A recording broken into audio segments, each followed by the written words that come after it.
via Gazette Note number 110 on the 10th of January 2025. It is a special sitting that is set to commence from 10 a.m. today. That already happened during the morning session. And we are getting into the second part of it, which is the afternoon sitting of the National Assembly this afternoon. And key to note during this afternoon sitting is that the National Assembly will be considering the reports of the vetting committees of the National Assembly who vetted the nominees who had been nominated to serve as ambassadors to the Republic of Ghana and Brazil. Remember, the nominee for the Republic of Ghana declined that nomination that was read by the committee chair, who is the chair on the Departmental Committee on Matters Foreign Affairs and Foreign Relations, rather, who is equally the chair on the Committee of Defense and Foreign Relations. The other committee that was doing the vetting this week is the Committee on Appointments, chaired by the Speaker, who vetted 3 nominees to the cabinet. And upon the debate this afternoon, after the time that will be allocated for debating of the committee report, the House will then be taking a vote whether to agree with the committee. These are findings by the 3 committees on the suitability of nominees. The committees are the Committees on Matters Labor, which was vetting members to the Salaries and Remuneration Commission. Some of the other nominees who appeared before committees are nominees nominated to serve in PSC. The other nominees are nominees to the cabinet as well as the ambassadors. So for the better part of today's morning sitting, the 3 chairpersons of the committees tabled their report in regards to the suitabilities of the nominees who appeared for vetting. And this afternoon, we expect the National Assembly to debate the reports that were tabled this morning, and thereafter, the House will be taking a vote to either agree with the proposals in the committees or reject them. Already, the committees have tabled their reports, asking the House to agree with them and approve the nominees nominated to serve in various capacities in the public offices.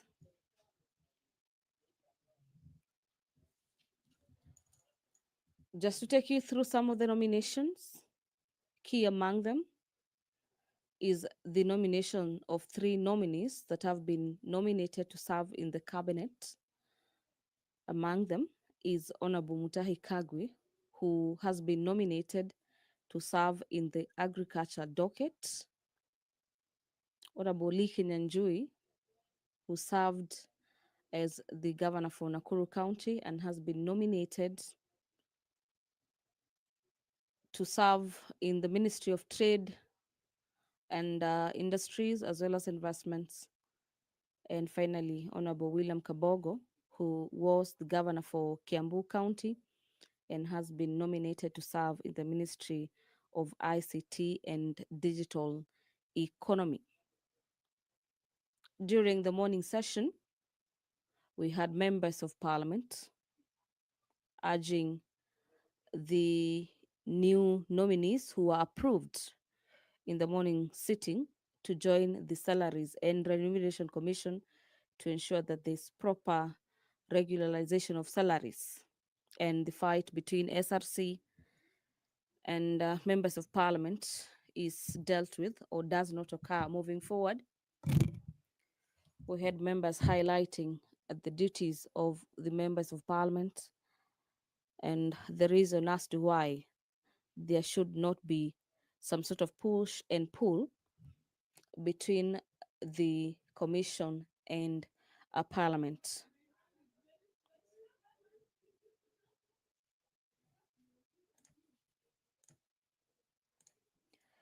Remember, you can follow up on this live broadcast courtesy of our YouTube channels.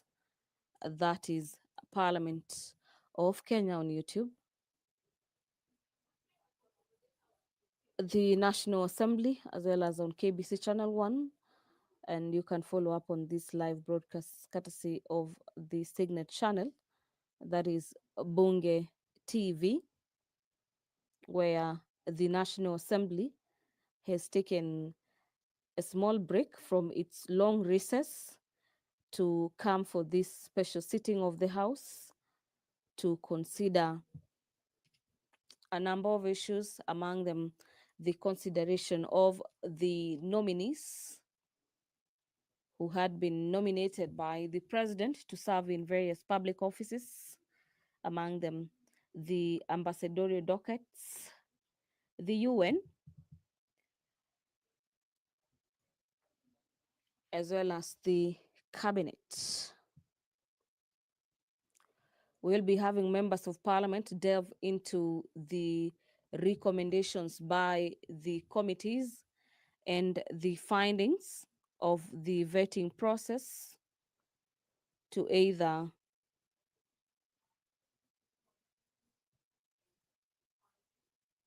support or agree with the committee or express a divergent opinion on various nominees who have been nominated to serve in the various dockets. If you're just joining us, you're watching the special sitting of the National Assembly on this 16th day of January, the year being 2025, on a day when the National Assembly has taken a break from its long recess, with the normal business of the National Assembly set to resume in February to come and deliberate on a number of issues highlighted in the request for this special sitting of the National Assembly. The Speaker of the National Assembly is already in the House. Allow me to hand you over for this live broadcast brought to you by PBU in partnership with KBC. Enjoy your viewing and have yourself a great afternoon. Waheshimiwa, tuombe. Ewe Mwenyezi Mungu ambaye kwa hekima na wema wako umeteua nyadhifa za viongozi na mabunge kwa ustawi wa jamii na utawala wa haki wa wanadamu, tukusihi utasame kwa neema nyingi sisi watumishi wako ambao wameridhika kutuita ili tutekeleze shughuli muhimu za jamhuri yetu. Tukuomba uteremshie baraka zako sisi tuliokutanika hapa, na tujalie tuyatende na kufikiria mambo yote yatakayofikishwa mbele yetu kwa njia ya haki na uaminifu, ili utukufu na sifa zako siendelezwe, na ili kustawisha amani, ufanisi na heri ya nchi yetu na wale ambao haja zao umesikabidhi mikononi mwetu. Amen.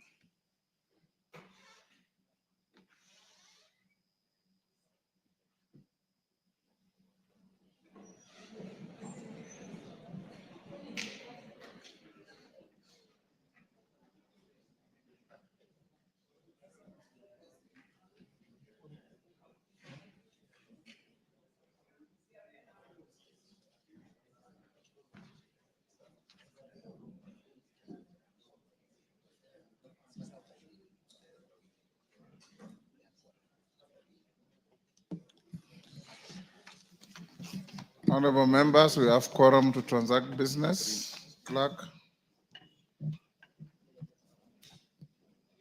Order number 1, administration of oath. Order number 2, communication from the chair.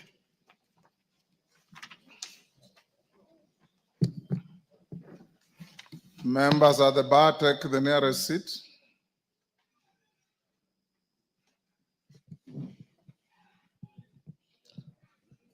Honorable members, have a short communication to make on the 2025 mid-term retreat for members of the National Assembly. Honorable members, as you are aware, the National Assembly customarily organizes various fora aimed at providing opportunity for interaction, experience sharing, and capacity building for honorable members. Indeed, you recall that during the inception of the 13th Parliament, the National Assembly marshaled a number of engagements, including the 2022 induction retreat and the 2023 post-election seminar that was held in conjunction with the Commonwealth Parliamentary Association.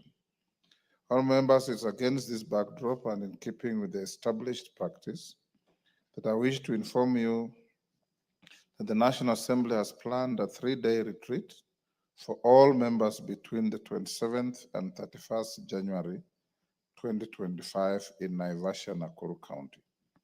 The objective of the retreat is to accord the leadership and members of the National Assembly an opportunity to, among other things, take stock of the progress made during the first, second, and third sessions and consider the expected key legislative matters. Honorable members, coming at the midterm of the current Parliament, the retreat will also provide an opportunity for the House to look ahead and plan for the fourth session and indeed for the remainder of the term. The retreat will be facilitated by experienced resource persons, including current and former members of Parliament, and will include panel discussions and interactive plenary sessions. At the end of the retreat, members will identify possible areas of the National Assembly's legislative processes that may require engineering to enhance efficiency.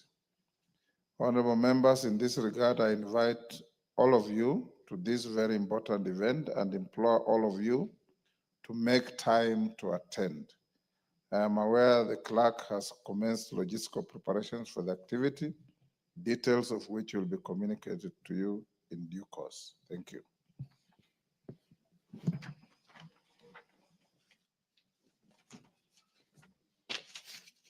Yes, Robert Mbui. Yeah, Mr. Speaker, today being a special sitting, because we are supposed to be on recess, I've just looked at the order paper that is in front of us, and Mr. Speaker, it does not conform to what the special sitting was supposed to be all about, because the afternoon session just shows appointment consideration for nominees to SRC, and then the two bills that we dealt with in the morning. So there must be a serious problem, Mr. Speaker. Are you looking at the morning order I'm paper? looking at the afternoon session, Mr. The Speaker, supplementary 2:30 one? PM. We have a supplementary order paper. Oh, okay. I that didn't conforms know. strictly Okay. with the call for a special sitting. Oh, okay. Sorry. And indeed, when we have a special sitting, it's not in the system, Mr. Speaker. it has not been uploaded. Yeah. And Mr. Speaker, I also thought that there can be a supplementary order paper on a special sitting because it must be exactly what was in the Gazette notice.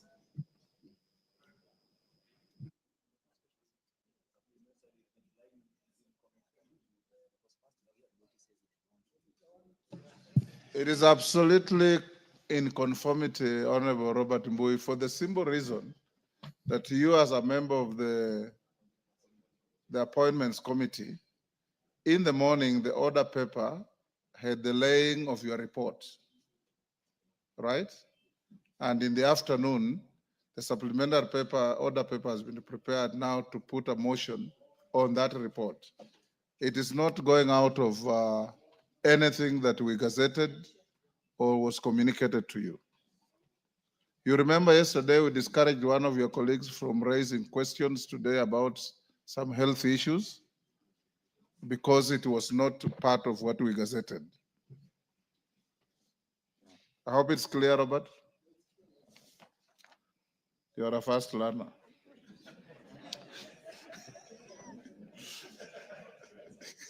He's not.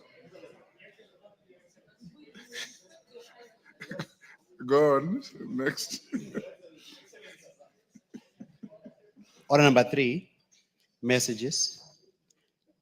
Order number 4, petitions. And order number 5, papers. Majority Leader.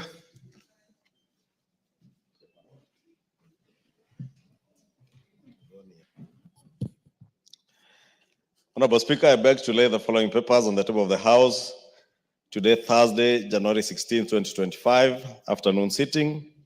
1, list of nominees to 62 National Government Constituency Development Fund committees submitted by the National Government Constituency Development Fund Board. Ainamoi, Baringo Central. Honorable Speaker, allow me to read without reading the numbers. 1 is Ainamoi, Baringo Central, Baringo South, Belgut, Bobasi, Central Imenti, Cherangani, Dagoretti North, Eldas, Gatanga, Gatondo North, Githunguri, Kajiado East, Kajiado North, Kangema, Kangundo, Kapenguria, Kapseret, Kasarani, Kathiani, Keio South, Huisero, Kikuyu, of course, Kinangop, Kipkelion West, Kirinyaga Central, Kitui Central, Kitutu Masaba, Kwanza, Lafey, Laikipia East, Laikipia North, Likoni, Luanda, Lurambi, Maara, Mandera West, Matungulu, Moiben, Mount Elgon, Mumias East, Mumias West, Mukurweini, Mwea, Naivasha, Nakuru Town West, Narok South, Oljororok, Odhaya, Saboti, Shinyalu, Sirisia, Suna East, Tarbaj, Tigania West, Suna East, of course, Tarbaj, Tigania West, Thika Town, Turkana North, Turkana South, Ugunja, Wajir West, Webuye East, and West Mugirango. Thank you, Honorable Speaker. Thank you, Majority Leader. Chairperson, Departmental Committee on Justice and Legal Affairs.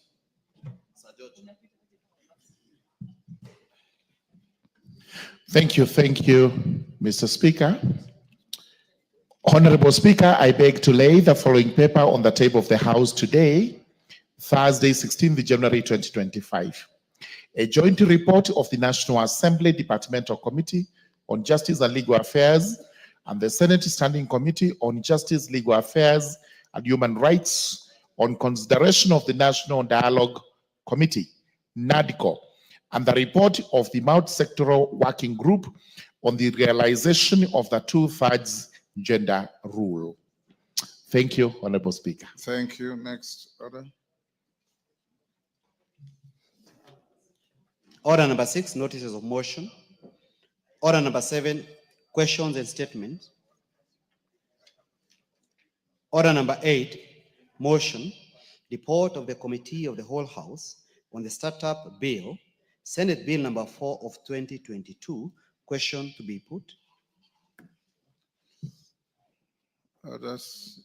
Murugara, take your seat. Order, Honorable Murugara, take your seat.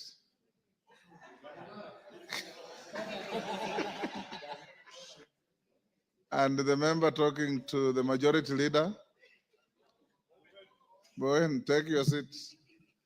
I couldn't recognize you from your backside.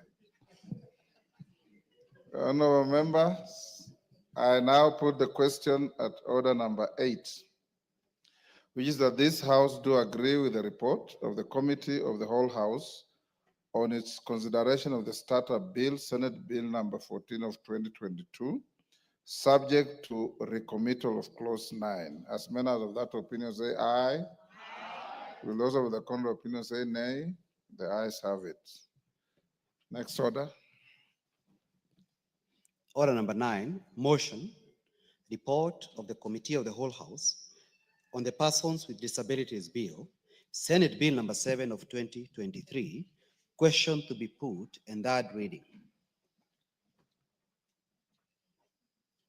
Chairman Keopa, take the nearest seat.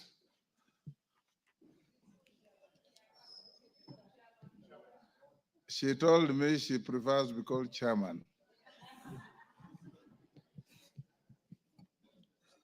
Honorable members, I'll now put the question at order number 9, which is that this House do agree with the report of the Committee of the Whole House on its consideration of the Persons with Disabilities Bill, Senate Bill number 7 of 2023. As members of that opinion say aye.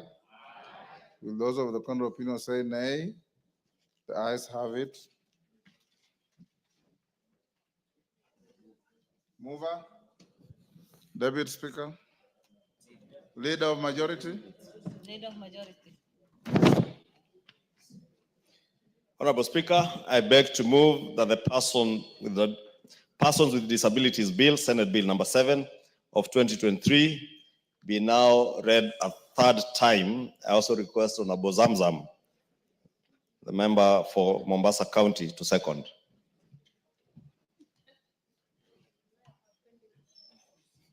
Honorable Speaker, I second.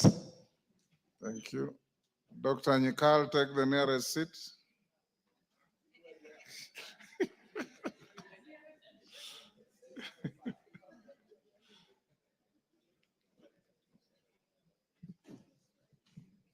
Honorable members, I now propose the question, which is that the Persons with Disabilities Bill, Senate Bill number 7 of 2023, be now read a third time. You put the question. I'm satisfied that there's quorum in the House. I now put the question, which is that the Persons with Disabilities Bill, Senate Bill number 7 of 2023, be now read a third time. As members of that opinion say aye. Will those of the contrary opinion say nay? The ayes have it.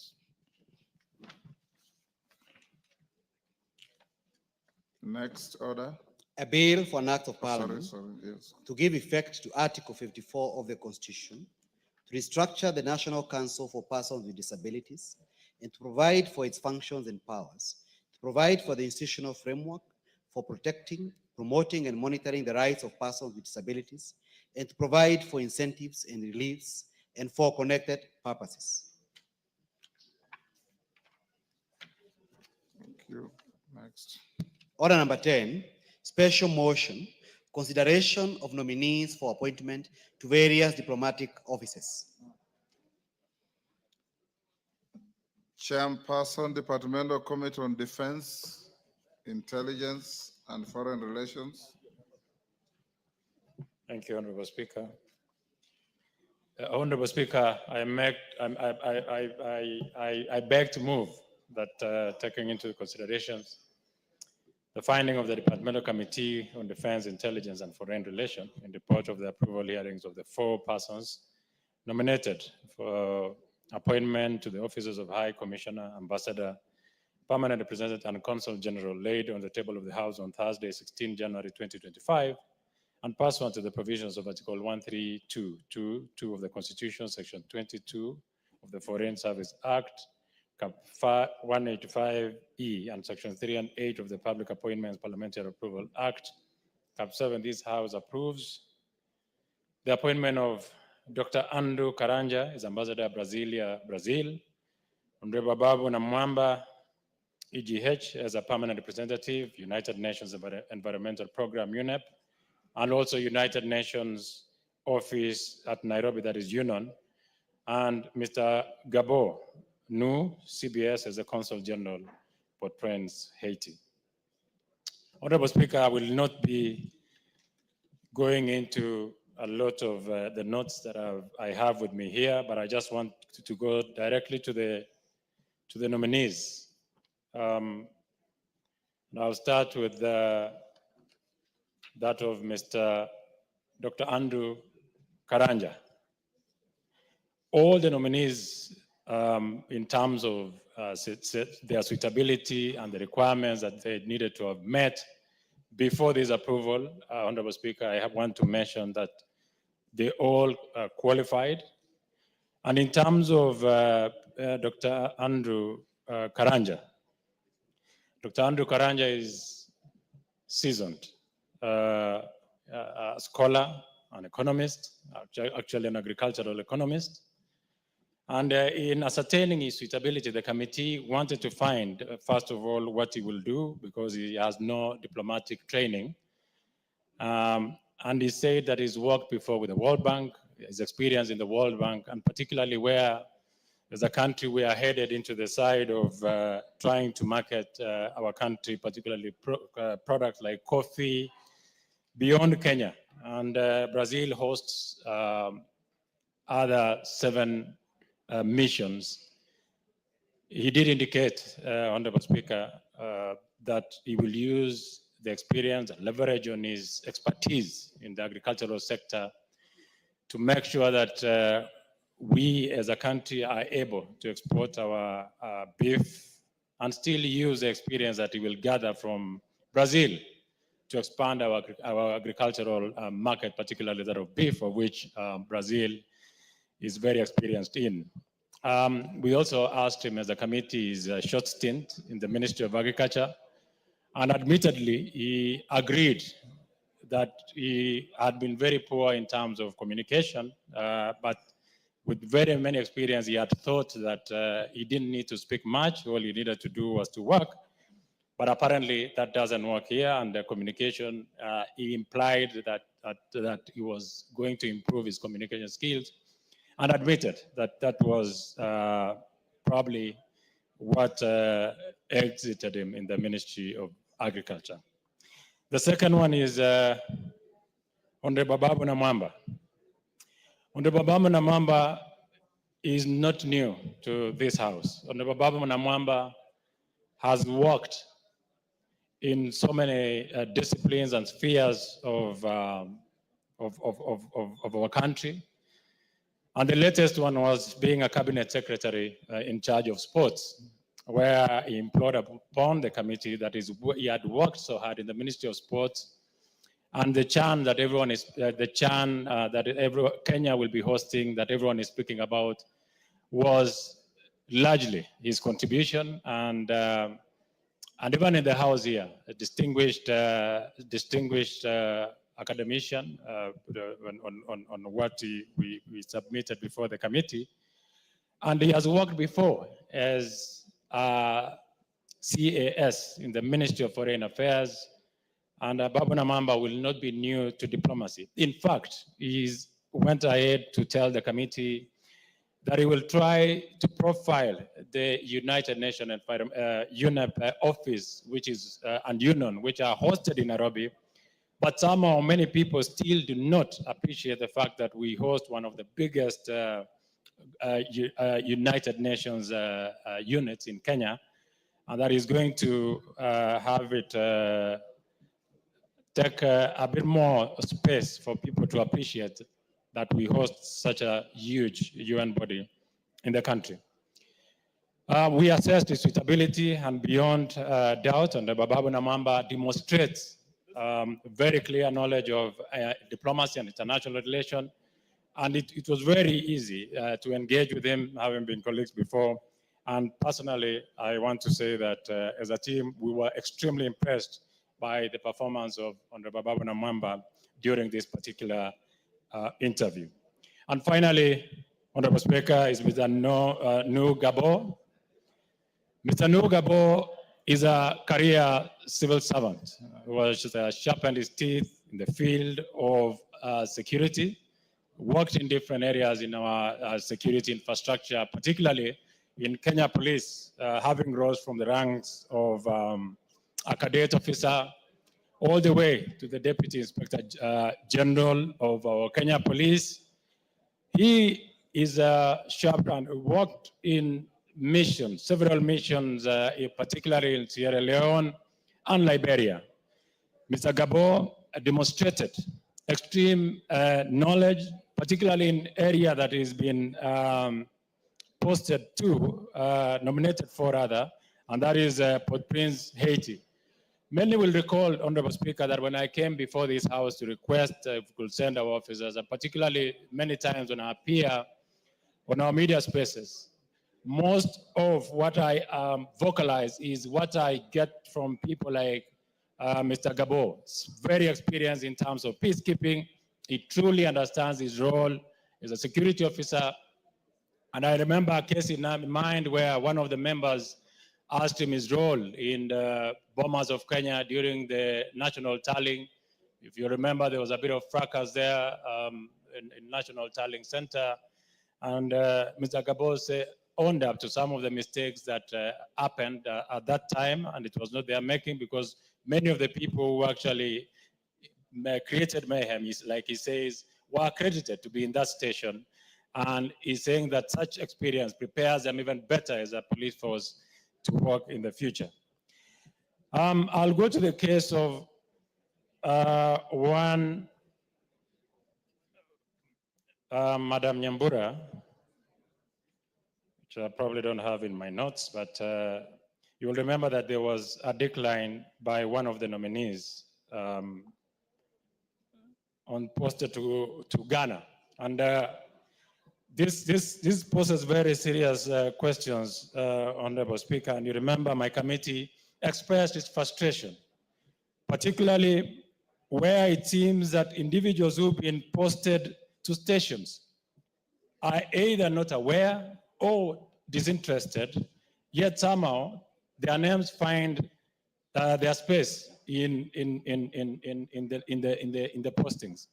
Honorable Speaker, as a House, my committee is totally getting frustrated, particularly where we feel that as a country we could be creating an unnecessary diplomatic tiff with countries that have enjoyed relatively very good relationship. Ghana has been jinxed, Honorable Speaker. This is the second time that a nominee is declining to be posted to Ghana. And my committee, we did express our frustration, and we want to call, and I want to use this, this particular point now to, Honorable Speaker, to even seek guidance from you, Mr. Speaker, that I know most of these appointees are appointed by the President, but it is consultation. And that consultation normally happens between the Ministry of Foreign Affairs and the head of public service. And my committee did put on notice these officers that in future we should not waste space and time giving people appointments that they probably do not even require. I, Honorable Speaker, we sit with so many diplomats, trained diplomats from the Ministry of Foreign Affairs. They are expressing their frustration. It spits on their face when there are nominees who do not even wish to go to stations, and there are officers who stagnated in the Ministry of Foreign Affairs because that is the apex of diplomacy, being called an ambassador and being posted to a station. Yet so many of them are still working in the Ministry of Foreign Affairs, looking for an opportunity to serve our country very diligently outside.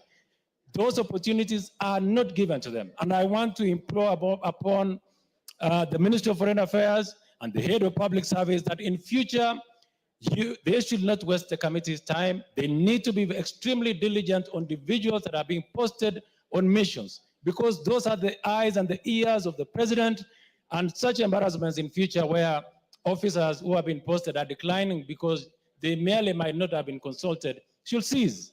These are opportunities that so many Kenyans are yearning for, and it is imperative on those officers to make sure that they do their due diligence so that officers who get their space and names on the table of a vetting committee must have been consulted, must be ready to serve the country in those capacities, Honorable Speaker.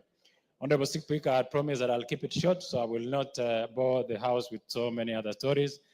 And so therefore, Honorable Speaker, the committee recommends that this House approves the appointment of Dr.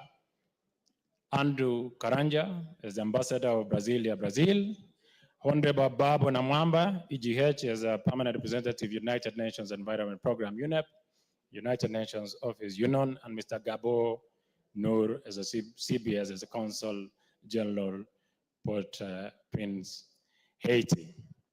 My committee further went, and I do not want to read it because I've said that the Chief of Staff and the Ministry of Foreign and Diaspora Affairs and the Head of Public Service to enhance the rigor of due diligence process and ensure nominees are consulted and concur and are ready to serve the country to avoid incidences of nominees turning down the nomination. Honorable Speaker, at this point, then I beg to move and urge the House to adopt this committee.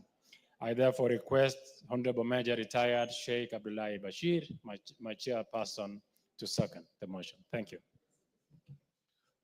Major Bashir. Thank you very much, Honorable Speaker. Honorable Speaker, I wish to second the motion that this House approves the appointment of the 3 nominees out of the 4 persons nominated for appointment as High Commissioners, Ambassador, Permanent Representative, and Consul General. Honorable Speaker, the office of the High Commissioner, Ambassador, Permanent Representative, or Consul General is an office under the Ministry of Foreign and Diaspora Affairs. The duties of these various offices is pursuant to Section 21 of the Foreign Service Act, Cap 185E, and I'm sure we are all conversant with the roles. Honorable Speaker, during the approval hearings, the committee paid due regard to the procedure used to arrive at the nominees. We looked at any constitutional or statutory requirements relating to the offices and the suitability of the nominees for appointment proposed, having regard to whether the nominees' abilities, experience, and qualities meet the needs of the country's foreign service.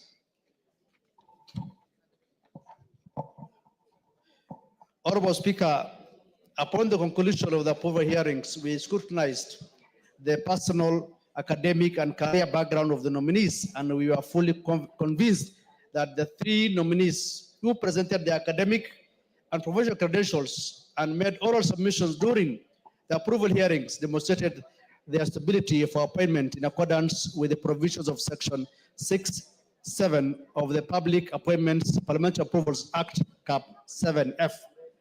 Honorable Speaker, if I look at just two of the nominees, and I will just take an example of Honorable Ababu Namwamba, who is the nominee for permanent representative to the United Nations Environment Program, UNEP, and Union.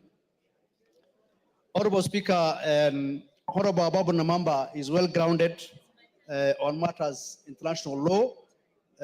First and foremost, he has a Master of Laws in International Studies, in addition to a Bachelor of Laws degree from the University of Nairobi.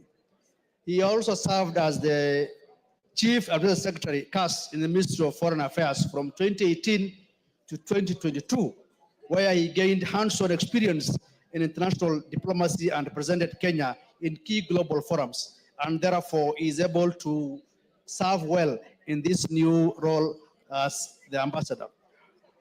Honorable Namwamba also previously served as a member of parliament, and I'm sure he has gained more in terms of parliamentary diplomacy. Another nominee, Honorable Speaker, is Mr. Noor Gabo, CBS, the nominee for Consul General to Port-au-Prince, Haiti. Honorable Speaker, Mr. Noor Gabo holds a Master's of Governance, Peace and Security, as well as a Bachelor of Arts in Criminology.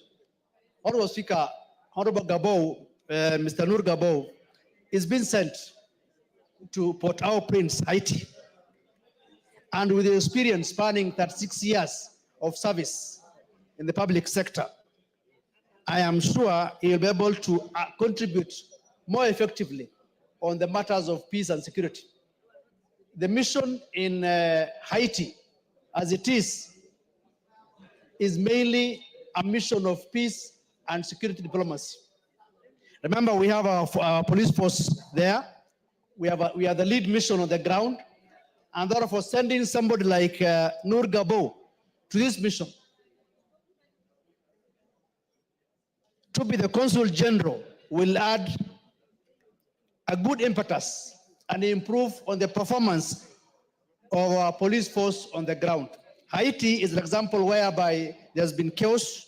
Gangs have taken up everywhere, the ports, the roads, the airports, and so forth. But with the presence of our police force and with the support of the United Nations and the international community, and I'm sure that his presence as a Consul General will be able to add a lot of support to the mission. Honorable Gabo has served in the police service to the rank of Deputy Inspector General of Police. He has served for 36 years in total, and his main focus or expertise is peace and security. Remember, peace and security is a key aspect on matters diplomacy, because we have the peace and security diplomacy as a tool, and we will therefore be able to add a lot of impetus, a lot of support, a lot of experience that has gained over the years to the mission in Haiti. Honorable Speaker, Haiti as it is a place whereby we are taking the lead role, just like we did in South Sudan. Remember, we took the lead in South Sudan, and after the country has stabilized, we have had many opportunities for Kenyans in South Sudan. And therefore, for us to open a mission in Haiti and sending a Consul General will ensure that in the near future, when the country will be peaceful, then we will see a situation whereby we will get the opportunities in that country, because we were the first country to take our police force there. We're now sending a seasoned security expert, now a diplomat, to the same area, and therefore we'll be able to react as a country in terms of taking our produce, taking our human resource to Haiti, and it's very, very critical. Honorable Speaker, as the chairman has alluded to, we have had a nominee, and this is the second time that a nominee that has been nominated to the position of Ghana has declined the posting. And that shows that at least what we have learned from this is that there was no due diligence that has been carried out by the officers concerned.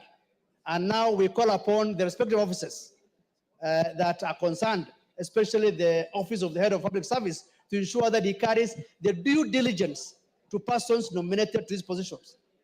The very least they can do is to contact them, call them, and ask whether they are ready or prepared to serve this kind of missions. And it's very, very critical so that we don't get an embarrassing situation whereby someone declines at the 11th hour. Honorable Speaker, as I conclude on the matters of coming back to peace and security, on matters of Haiti, I want to take this opportunity equally because we are in the global stage, we're in the global arena, and we are talking about Haiti, which is a security situation. Last night, because we are part of the world, Gaza has had a ceasefire, an agreement between Hamas and Israel. I want to take this opportunity to thank the state of Qatar and its prime minister and the allies for concluding a ceasefire to ensure that the people of Gaza and the Palestinians can live in peace now and forever. And wish them all the best, and may peace prevail. Honorable Speaker, as I conclude, I wish to assure the House and the country that we have the right individuals to steer our foreign policy in the respective stations. We therefore recommend that the National Assembly approves the appointment of the 3 persons to serve as ambassador, permanent representative, and consul general in the respective stations. Honorable Speaker, I second the motion and urge the House to adopt the report. I thank you. Members on their feet, take your seats. Ruku, take the nearest seat.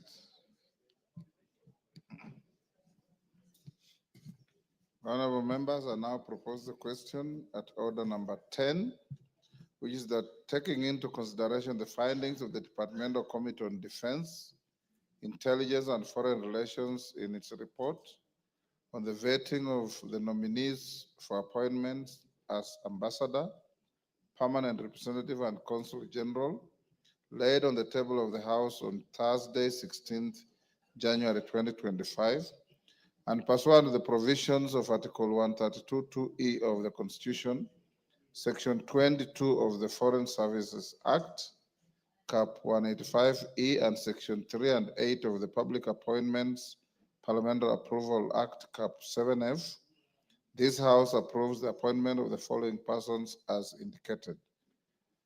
Dr. Andrew Karanja, Ambassador, Brasilia, Brazil.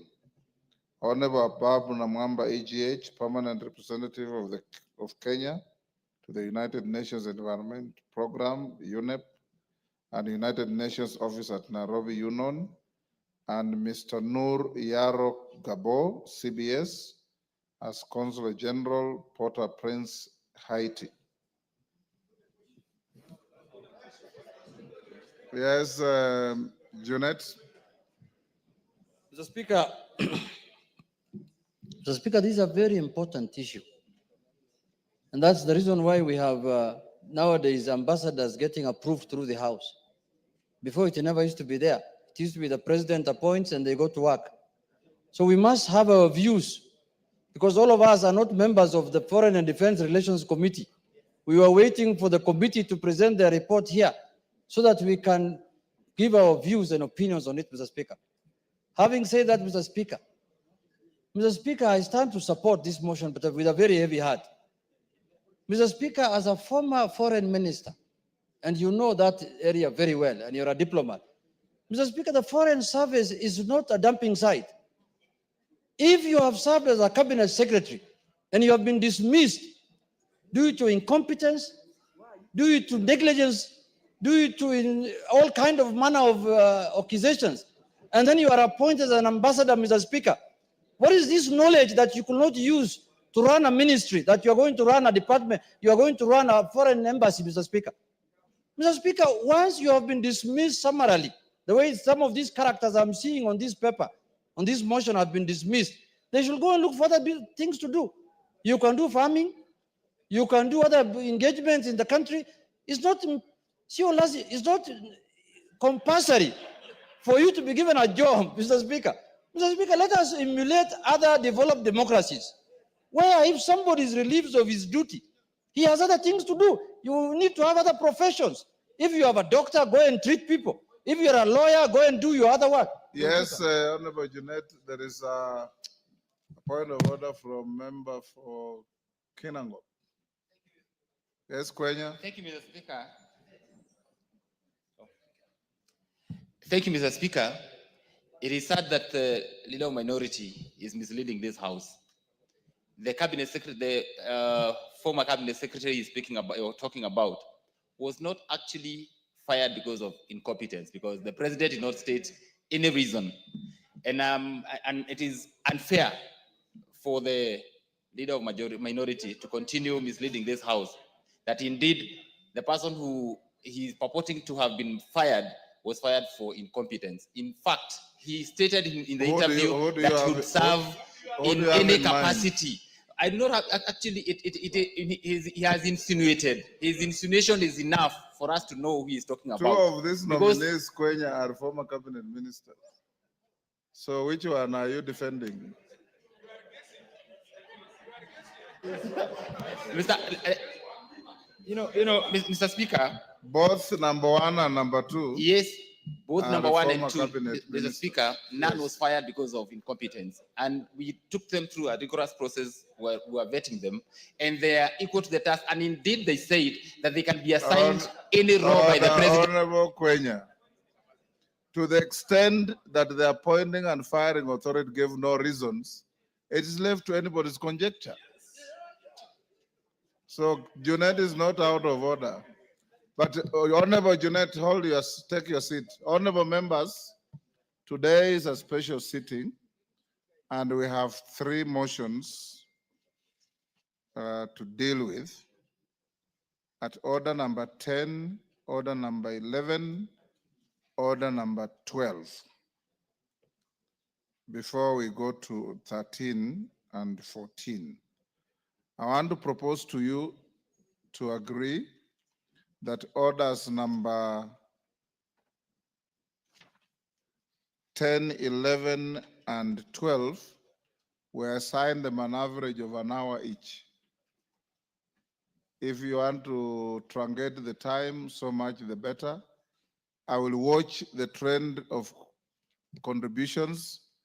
If it's repetitive and tautologous, I will invite the mover to reply. If there are different views, I'll be happy to hear them. So Jeanette, go on. Is that agreed by the House? Yeah, go on, Jeanette. Yes, Kainan? Pardon? You will contribute if you catch the speaker's eye. Go on.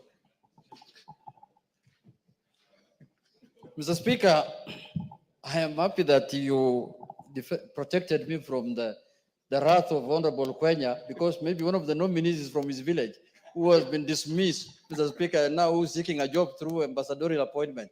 But Mr. Speaker, I think the House should look into this matter in the next appointment. Mr. Speaker, why should you be appointed, if you are a cabinet secretary and you are reassigned to become an ambassador, then that's fine. It's a matter of fact that you've been relieved of your duties. Especially, I'm sure the one Kwenya is alluding to is a cabinet secretary who served for barely 3 months. Why should you be relieved of your duties of barely 3 months if it's not out of incompetence? What else can it be? If it's on health ground, then you should not go to another job. You should go back and stay at home. Mr. Speaker, why am I saying so? Because I want competent Kenyans who are career diplomats to get space so they can serve this country at the level of the apex of ambassadorial work, Mr. Speaker, which an ambassador, as has been said by the chairman of the committee himself, Mr. Speaker. Mr. Speaker, foreign service is a calling. It's a very important job, Mr. Speaker. It's not a job that can be done by anyone, Mr. Speaker. It is a job that requires certain skills, Mr. Speaker. And you have nurtured many people when you are the Minister for Foreign Affairs, Mr. Speaker. One of the things I admire about the Speaker is his diplomatic credentials, Mr. Speaker. I'm being honest. Because we have fought here many times, and you tell me even in our mother tongue, it's dodgy, it's dodgy, it's dodgy. Calm down, man, calm down. Mr. Speaker, it's dodgy, quote in quote. So, Mr. Speaker, this is a job that requires special skills. What skills is that you could not run a ministry that now you have acquired within the last 2 weeks so that you can go and deal with it in those foreign embassies, Mr. Speaker. So, Mr. Speaker, this process must be taken seriously. Secondly, and most importantly, when somebody is being given a job of ambassador, please, I'm asking the executive they should do a due diligence. You cannot give somebody a job, and when he's told to appear before the committee is when she says, no, I'm not interested in this job. There are many Kenyans who want that job. Surely. Why should you be guessing whether this person want the job or not? A former cabinet secretary was appointed, was proposed to Parliament for vetting as an ambassador for which country? Ghana, Mr. Speaker. This is the second time people are declining to go to Ghana. Initially, a former member of Parliament declined. Now the former cabinet secretary again declined. Why should we be begging people with jobs when there are many Kenyans who are jobless, who have the requisite qualification to go and serve this country in Ghana? And you know, in Ghana, that is where the headquarters now of the African Free Trade offices are. We need a very important person there, not jokers who don't want jobs, Mr. Speaker. So, Mr. Speaker, if under this, maybe this now, you know, we are the ones now who are sending experts to government. So if there are no experts on this other side, let them tell us, we shall give them experts to go to Ghana, Mr. Speaker, under the broad-based arrangement, Mr. Speaker. We have experts who can go and work in Ghana. If you give me 10 minutes now, I'll produce one. Under this exchange program of experts. It's an exchange program under broad-based. David Speaker. Honorable Speaker, just on a point of information for Honorable Junet, I think it's important for you to find out first what the challenges were for Honorable Margaret Nyambura not to be able to take up the position. I think she did confirm that they shared certain family challenges that prevented her from being able to leave the country and prefer to have a job within the country. So I think you need to find out what were the issues before you castigate her or castigate the station. Thank you. Mr. Speaker, yes. I think the Deputy Speaker did not hear me well. Mr. Speaker, these jobs when you are being offered, even you now, if you are to send me to a mission on behalf of Parliament to London, first you'll ask me, are you available from this date to that date? Before you bring somebody's name to Parliament. Parliament is a serious place. Before you send a name to National Assembly for approval and vetting, you must ask that individual whether he or she are interested in that job. At that level there, not when she comes here or the name is brought here, I tell you, oh, you see, I want to do farming. I have a big farm in Migori. I want to do sugarcane. That is afterthought. Before you give me an opportunity to serve, ask me whether I'm interested in this job, because it's not the first time. It's not the second time. I don't want it to happen again, Mr. Speaker. I want this time Kenyans who are sure, Kenyans who are willing to serve the country to be given an opportunity. In conclusion, Mr. Speaker, I support the motion because some of the members also whom I see there can do, let's give them a second chance now. Let's give them a second chance. We see how they perform. Because the first chance failed, Mr. Speaker. Now let us see, let's give them a second chance. We see how they perform, how they do, how they will serve the country. Mr. Speaker, with those few remarks, I support. Mother Wangari. Thank you. Thank you, Mr. Speaker. I also agree with Honorable Junet that we give them a second chance, because sometimes you'll have a member who will be here, not do very well as an MP, but when become a senator or a governor, they do exemplary job. And because they had not been dismissed on grounds of being ineffective or having done any issue that was against the Constitution, that we give them the chance and allow the appointing authority to do as he wishes, Mr. Speaker. Mr. Speaker, I sat in this vetting process, and it has come at the right time when we are reviewing our foreign policy as a country to be able to align to the shifting global dynamics, Mr. Speaker, and to be able to align to our national interests, Mr. Speaker.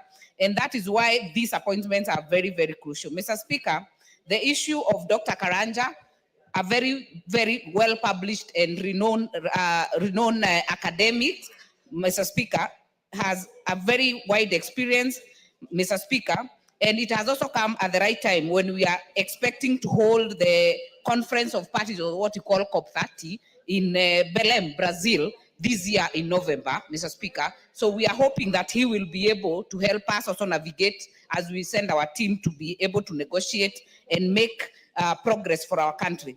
Mr. Speaker, the other thing we were able to raise to Dr. Karanja is specifically of the missions or ambassadorial missions becoming the first stop of our Kenyans who are outside the country, especially students, when they are stranded, when we have issues in other countries. These ambassadors must be reachable, must be accessible, and must be responsive to our citizens outside the country, Mr. Speaker. These ambassadors, permanent rep, and consul generals, Mr. Speaker, are the image that we are projecting of the country and of the president in the outside world. Mr. Speaker, I also agree with the previous speakers in terms of at the time when we get a person declining an appointment, Mr. Speaker, it definitely sends a very bad picture to have Accra becoming rejected twice, Mr. Speaker. So it is important that, as has been said by the mover, that the head of public service does proper consultation with the appointing authority to ensure that if someone is not ready to take up an appointment, you reject it at the right time. Let it not go to the Gazette notice, because when it goes to the Gazette notice, even if you write to the clerk, it will already have gone out, Mr. Speaker. So the timing is very critical that we have it checked. Mr. Speaker, the issue of linking the country with our country is very important. It has become a global village. We hope that these three appointees will do a good job. I want to also pick up on Honorable Ababu Namwamba, a person who has served in this house for 10 years, has been a cast, Mr. Speaker, and we were able to interrogate in terms of his knowledge, in terms of representing us in the UNEP and UNON. And one issue, Mr. Speaker, that I personally feel about UNEP and UNON is that despite being hosted in this country, if you go to Switzerland, if you go to New York, you will see the linkage between the national and domestic interests with the offices of the UN that are located in those areas, Mr. Speaker. I feel like Gigiri in UNEP and UNON, they feel detached from what we are doing as a country. So I would hope, as he promised, that he will be able to act as a bridge between getting the bottom-up economic transformation agenda, the national interest of this country linked into these offices, Mr. Speaker. Let Kenyans also feel them as part of the global world. Mr. Speaker, the issue of Haiti is very critical. The person who has been nominated there, who is Gabo, Mr. Speaker, has been in the police for over 30 years, ended up as the DIG, has been in the policy implementation at that level, Mr. Speaker. And the one question we hope and we actually put up to him is that as we already sent our first contingent of police officers to help restore peace in Haiti, we will be looking that he'll be the go-between for those officers, because first of all, for obvious reasons, the officers are not unionized, Mr. Speaker.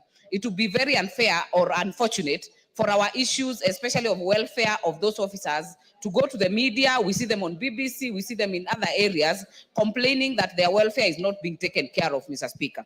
So we'll be hoping that when Gabo reports, if appointed and if passed in this house, Mr. Speaker, he will be able to do a good job to ensure that he's the go-between between these officers and, of course, other Kenyans, Mr. Speaker, who are in that area, who would actually be threatened by any issue or who would be having an issue of welfare. They would wish to communicate so that they're able to sort it out in-house before it gets out, Mr. Speaker. Mr. Speaker, that being said, I hope that we can also, as a country, be able to develop a foreign policy, as it is being done now but through the ministry, that is based on fundamental principles of peaceful coexistence, so that we can be able to preserve our national security and also have peaceful coexistence in the global world and where we sit. With that, Mr. Speaker, I support. Thank you. Ole Sunguli. Mr. Speaker, I also stand to support these appointments. Being appointed to be ambassador, as you did appoint me when to go to China, is one of the biggest, one of the most important jobs that you can get as a country. Actually, it's the only time you can be called Your Excellency without being elected. And that shows you the importance that is attached to this particular office. Mr. Speaker, I concur with the committee, except when I listen to the chairman of the committee describing, for instance, Dr. Andrew Karanja, and I listened to our friend Mother from Gilgil saying that he's well educated. But the chairman says that we appointed him, notwithstanding the fact that he cannot communicate very well. Now, Mr. Chairman, Mr. Speaker, of course, the duty of an ambassador is to communicate, to speak for the country. I find one thing that is being omitted all the time, that ambassadors are being vetted or appointed. It does not happen in Western countries, that you are appointed to a Portuguese-speaking country and you can't speak Portuguese. You are appointed to a French-speaking country and you can't speak French. Now, if Dr. Karanja does not communicate well in English, what do you think about him communicating well in Portuguese? I think we're like Honorable Juliet is saying. Order, Julius. There's a point of order from Wangari. Mr. Speaker, I don't remember anyone saying that Dr. Karanja cannot communicate effectively in English, because he's actually a graduate of a PhD holder, Mr. Speaker, and was very fluent and very well conversed with the English language. The only issue we had was the issue of speaking in Portuguese, and we've had others who have gone, including yourself, without speaking the local language. Yes, Junet. Mr. Speaker, of course. Hold on, Sungul. Yes.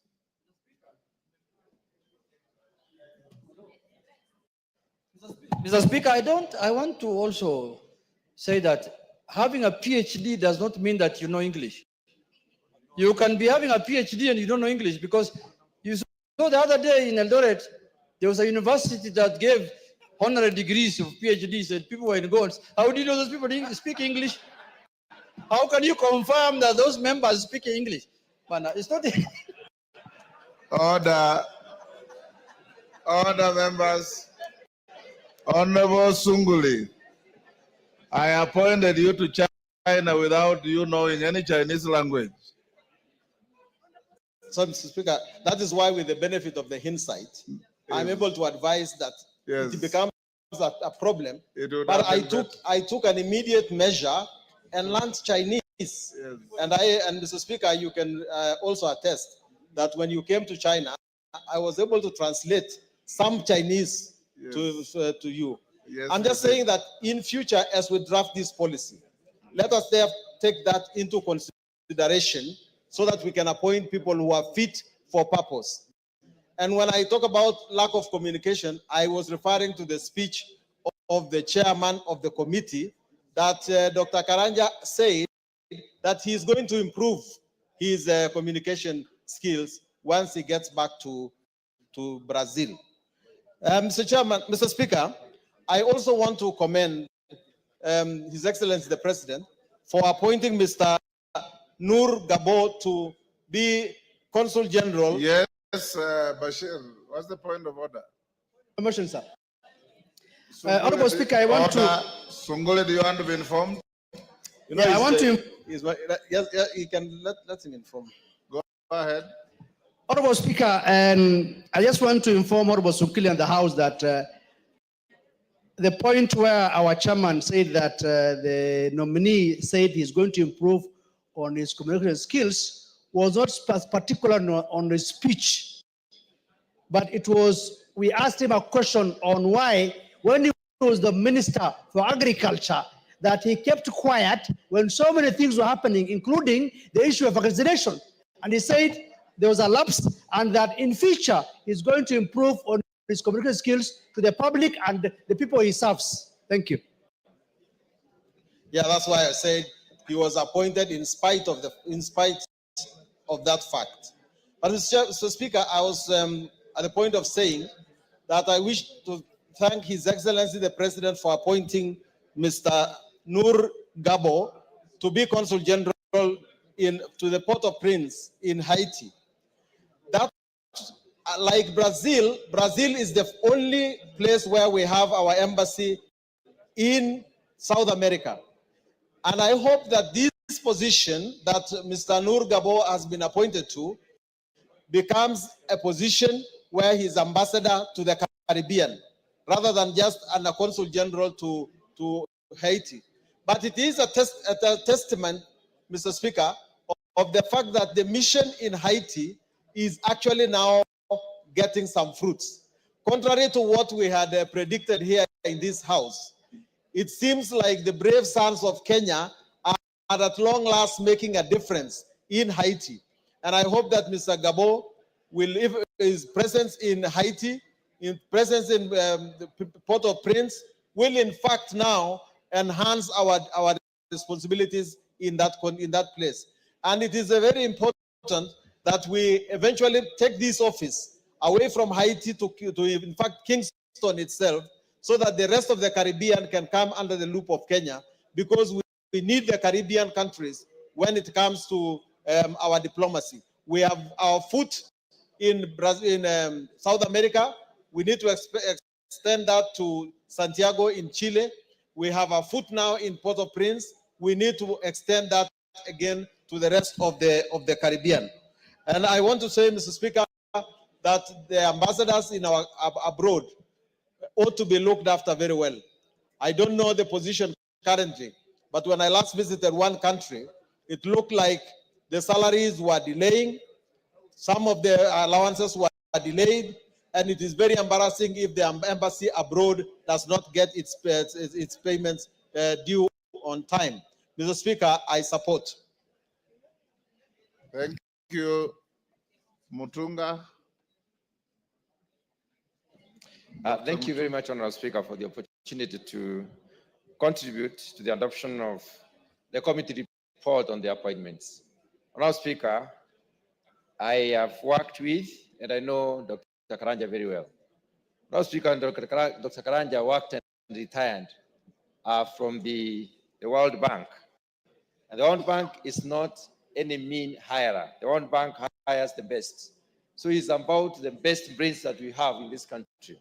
Honorable Speaker, we have had issues in the ministry, and probably the question may have tilted this response. Yes, Kainan, what's the problem? I see an officer in mechanical gear. He's trying to fix. In the event I give you a chance to speak and it's not working, you'll get a portable mic. Go on, Mutunga. Yeah, no, Speaker, I'm saying that we've had a few issues in the sector, especially the issue on vaccination, which needed to be properly delivered to the Kenyans. It could have been anybody here and any best speaker in this house or in this country. But Honorable Speaker, those are issues that are technical in nature and require the competent authority to respond. And the competent authority on this matter is the Director of Veterinary Services. So maybe we should be asking ourselves the extent to which the Director of Veterinary Services came out and gave out the issues, responding to the issues of vaccination. Honorable Speaker, I would like to thank the President for realizing it necessary to put Dr. Karanja specifically in Brazil. Honorable Speaker, Brazil is the hub of agriculture in the Southern American region, and it influences the entire world in terms of the agricultural products because they sell a lot to most parts of the world. In fact, they access more markets than we possibly could. They are much more advanced in research, in research on various types of products, and we can gain a lot in terms of opening up doors for Kenyans and opening up doors for technology transfer from Brazil to Kenya. So, having an agricultural background and being in a place where you will be able to identify what is good and useful for us, I believe Dr. Karanja will really will do a good job to help Kenyans out. Honorable Speaker, I want to very briefly speak about the appointment of the Consul General, Mr. Noah Yaro Gubao. Honorable Speaker, I remember very well in this house, we had a heated debate on why should we send Kenyans to die in Haiti. Up to now, Honorable Speaker, I have not been able to find any situation where a Kenyan has died in Haiti. In any case, Kenyans are being commended for the good work that they are doing. And this is an outgrowth of that particular opening or that particular relationship that we created with Haiti. So, Honorable Speaker, I would like to appeal to our colleagues that sometimes we need to be objective in whatever we say so that we may also open up doors and avenues for Kenyans. Those Kenyans who are in Haiti are Kenyans who are earning a living, maybe even an extra coin out of such engagement, which are of international nature. Honorable Speaker, very briefly about our UNEP appointment. Honorable Speaker, this UNEP appointment is in Nairobi. United Nations Environmental Program is based here in Nairobi, and we believe and strongly believe that the appointment of Ababu Namwamba, Honorable, is going to help us to especially dig into the environmental issues in this country and relate what we are doing in terms of policies, in terms of legal and the regulatory instruments of this country with what is happening at the UN. It will help us also to improve our sitting or our statement that we make at the international negotiation tables. And I believe that he will also take time to identify what other countries do so they are so impactful when it comes to the outcomes of negotiations. In most of the cases, Honorable Speaker, we do not take the right people to the negotiating table.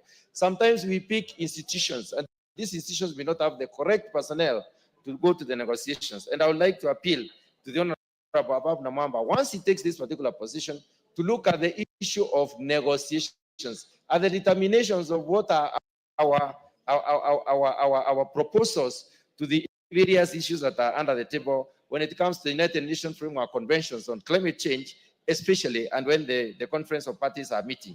Honorable Speaker, with those few remarks, I support the adoption of this report. Kainan.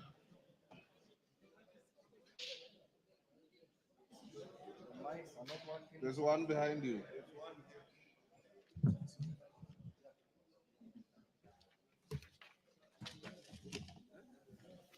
Thank you, Mr. Speaker, for giving me an opportunity to contribute to this very important report. Mr. Speaker, diplomacy, by definition, is the art, science, and other means states use to interact with other nations to safeguard their national interest.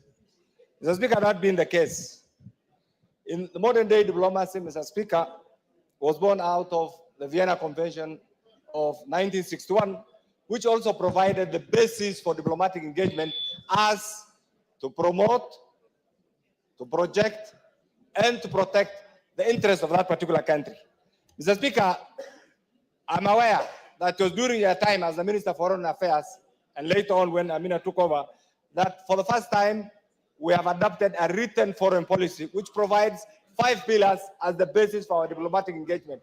Mr. Speaker, number 1 is peace diplomacy. 2 is economic diplomacy. 3 is diaspora diplomacy. 4 is environmental diplomacy. And 5 is cultural diplomacy. Mr. Speaker, these being the basis of our foreign diplomatic pillars, then what is it that an individual is supposed to have? This particular field is a specialized field. Mr. Speaker, I know individuals have alluded to this. When you are appointed, the first thing is you are expected to be the interface between Kenya and the country that you have been assigned to represent Kenya. There are basic things that, other than the educational qualifications, there are basic things that sometimes we fail to appreciate. Mr. Speaker, in the past, before the collapse, before the end of the Soviet Union, Mr. Speaker, diplomats used to be appointed purely on ideological persuasions. But today things have changed. Things have changed because first thing in our engagement is economic diplomacy. Mr. Speaker, as much as these 3 individuals are qualified, and I do know their first objective will be to pursue track 1 diplomacy, meaning state-to-state relations. But there are other things that are also expected to do through track 2 diplomacy, which is non-state actors' role in our diplomatic engagement, in particular the UN. The Honorable Ababu Namwamba, as a former minister, as a former parliamentarian, I must say, is one of the most qualified individuals to represent Kenya, Mr. Speaker. And Mr. Speaker, being appointed or being assigned to represent Kenya at the UN Habitat, Mr. Speaker, this entity is the only one of its kind south of Sahara. But the role has been completely dispersed. The functions of this entity called UNEP that is supposed to be here has been dispersed to Spain, Portugal, and other countries.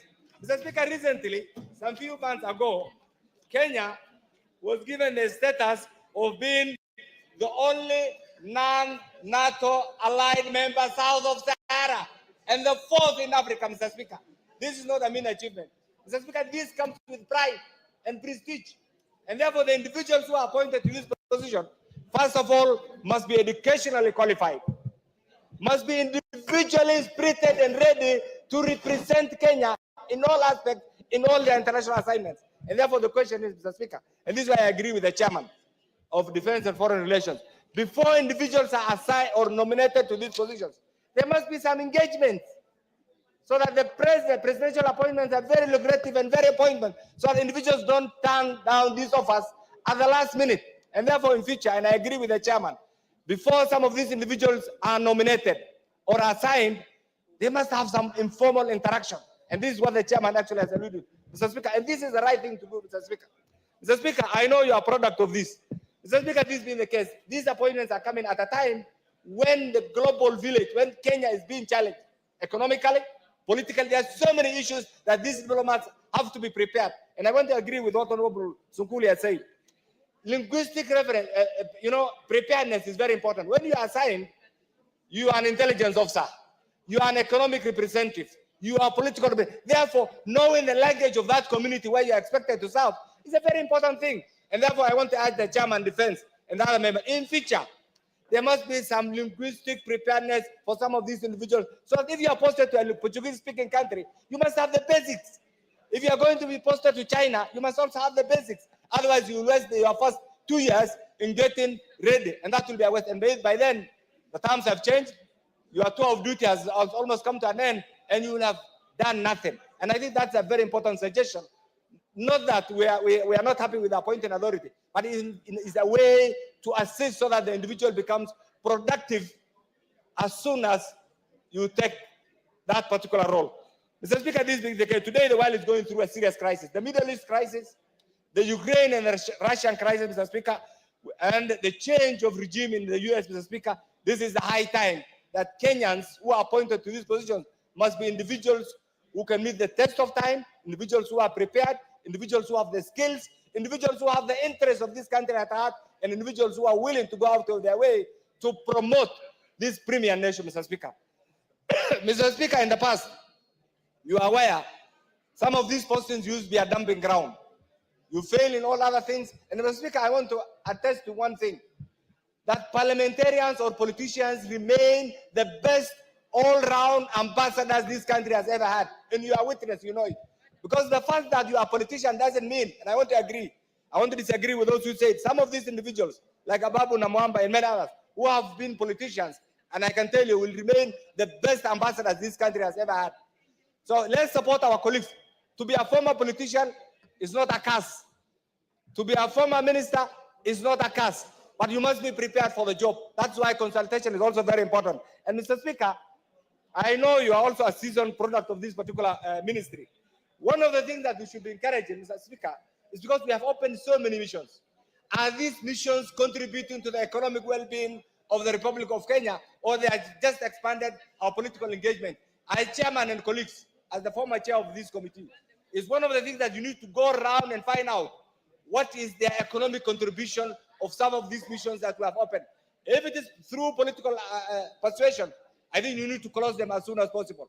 If they are adding well-being, if they are going to add value to the economic growth, to the economic well-being, then we need to open, we need to look everywhere, east, west, north, south, and that's our diplomatic engagement. And that's one of the things that proudly we have entrenched over the years. And finally, Mr. Speaker, this appointment comes at a time also when some of the role, there's a lot of debate in Mr. Speaker. The debate is What is going to be the position of Kenya? Are we going to join the League of Developing Nations, or are we going to be competing with ourselves? Over the years, we have been competing with ourselves. Today, Mr. Speaker, you are witness. Just reflect on the GDP of Ethiopia. It's almost twice that of Kenya. Few years ago, Ethiopia was a struggling economy. Mr. Speaker, look at Uganda. Few years ago, Uganda was dependent on Kenya. Today, they are not our favorite trading partner. Look at Tanzania. What happens to Kenya? We have all become, we have all reduced ourselves to an inward-looking nation. An internal debate that will not put food, water, and other amenities on the table. We need to think outside. What happens outside? We need to create opportunities, because many youths in the field are either unemployed or underemployed. And many are in the field and they're looking upon this leadership here to give them opportunities. These opportunities will not come if we become a state that politics from morning to evening. Mr. Speaker. Mr. Speaker, with this, I want to urge my colleagues to support this, and I also want to urge the President to appoint more politicians to these very important diplomatic engagements. I support this appointment. Thank you, Mr. Speaker. Thank you. The 1 hour is over. Mover. Thank you very much, Honorable Speaker. Thank you very much, Honorable colleagues, for your contribution. They're very enriching. If you notice, Honorable Speaker, I did not interrupt most of the comments from honorable members because it makes our committee even more better, enriching us with thoughts that we will reflect with the product that we'll be bringing to the House even in future. And I want to thank my committee, able committee, for their contribution. It was on recess when we did this, and Honorable Speaker, we had an almost 99% presence of members. I want to appreciate our committee, parliamentary staff, the entire secretariat that worked with us for this report. Honorable Speaker, without much ado, I beg to reply. Thank you very much. Thank you. Members on their feet, take your seats. Take your seats, Wamurada.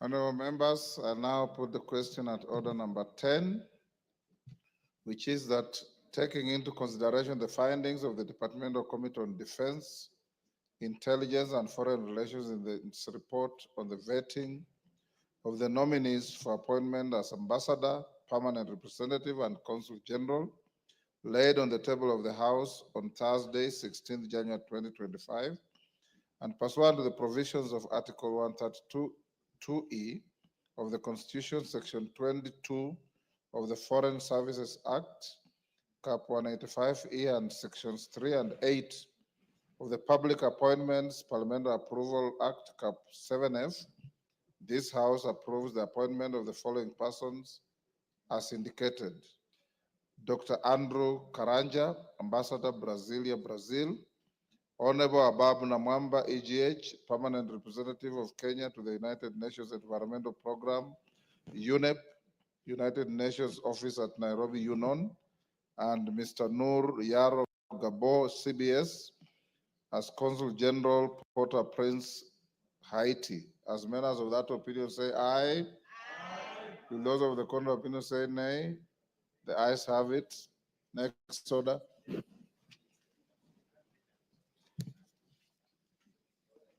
Order number 11, special motion, consideration of nominees for appointment to the Public Service Commission.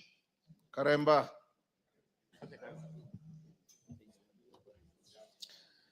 Thank you, Honorable Speaker.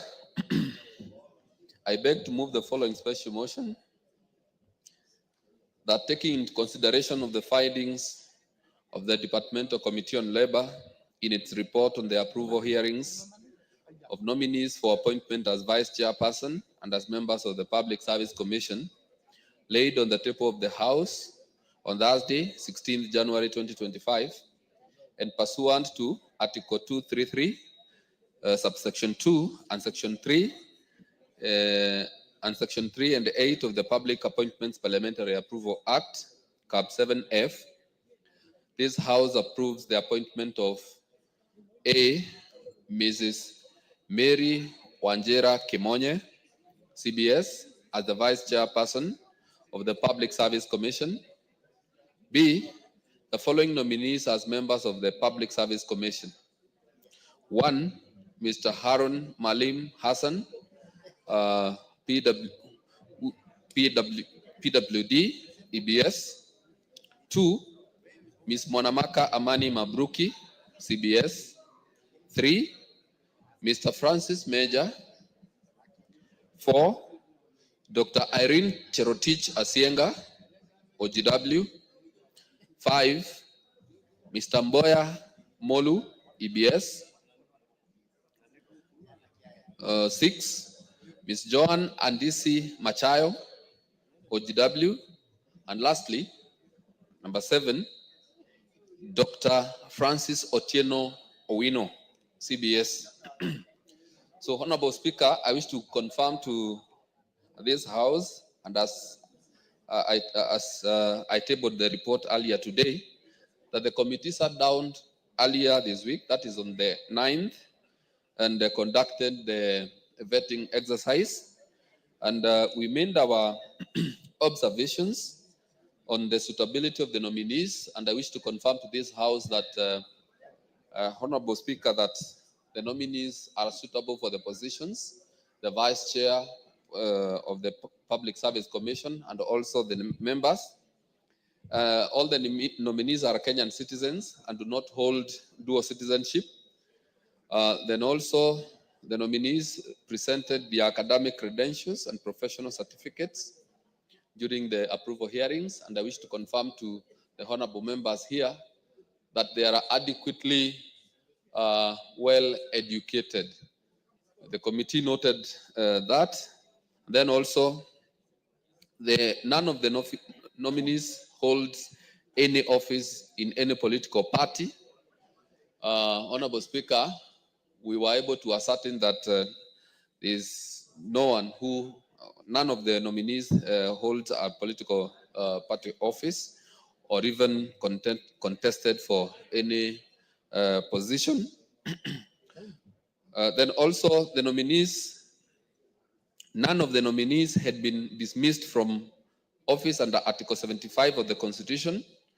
Then also, Honorable Speaker, the nominees met the requirements of Chapter 6 of the Constitution on leadership and integrity, having obtained clearance from the Ethics and Anti-Corruption Commission, EACC, the KRA, the DCI, and the Office of the Registrar of Political Parties, ORPP, and also the institution of the Higher Education Laws Board. Honorable Speaker, the nominees demonstrated an impressive grasp of topical, administrative, and technical issues touching on the office of the Vice Chairperson and members of the Public Service Commission. Honorable Speaker, it is good to note that majority of these nominees are people who have served previously in government and they have a wide experience. The nominee for the Vice Chair has been a PS and has served in government for many years. And we were able to establish that she has a lot of experience in public service. Then also all the members, some of them have actually been PSs before. A person who has been a PS before, Honorable Speaker, is a person who has adequate knowledge on how government works. And Honorable Speaker, even as we discuss these nominees, it's good to say that the committee was also able to establish that they understand, or there are people who understand the challenges of the Public Service Commission, and we believe that they will be able to deal with the current and also the future challenges of the Public Service Commission, and make sure that the Public Service Commission is a commission that is desired across the country, or Kenyans will be proud of the Public Service Commission like other places in the world. So, Honorable Speaker,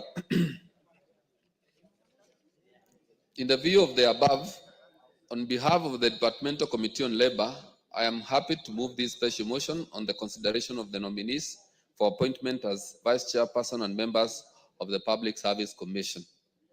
I beg to move and now request the Honorable Leah Sankaire to second. Leah, go ahead. Thank you so much, Mr. Speaker. I also rise to support this report from the Committee on Labor, which I'm also a member. Mr. Speaker, the members vetted displayed exemplary skills in public service, and they had very vast knowledge in public service. Mr. Speaker, most of them, as my chair said, having served in various positions in this Republic of Kenya in different portfolios, including the PSS, Mr. Speaker, previously are well conversant with various challenges in the public service, and they also gave proposals on how to solve the issues. And Mr. Speaker, we were happy with the vast knowledge that they have in the public service. Mr. Speaker, we have no doubt that upon their appointment, they will improve the service delivery and restore public trust to the public service. Mr. Speaker, I'm particularly drawn to one member, Mr. Francis Major, who hails from Kajiado County. Having worked before as a director in NTSA, he displayed exemplary leadership skills there and automated most of the systems there, which we actually enjoy today as Kenyans. Mr. Speaker, all the nominees were actually people with vast knowledge, and we are certain that they will transform the leadership. They will transform the service delivery in public service. Mr. Speaker, with this, I beg to support the report, and thank you, Mr. Speaker. Members on their feet, take your seats.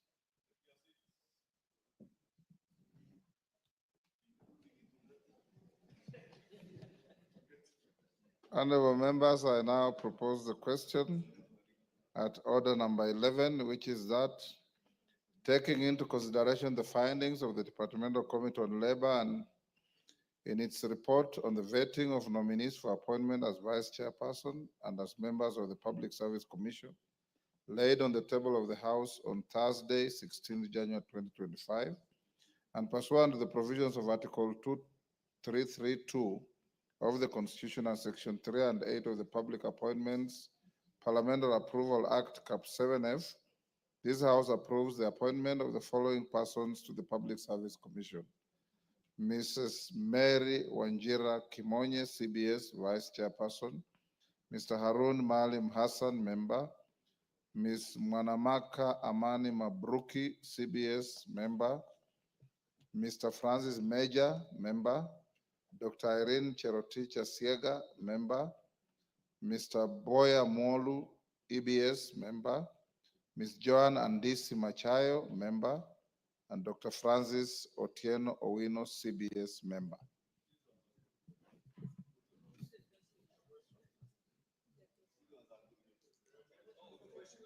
Is it the mood that we put the question?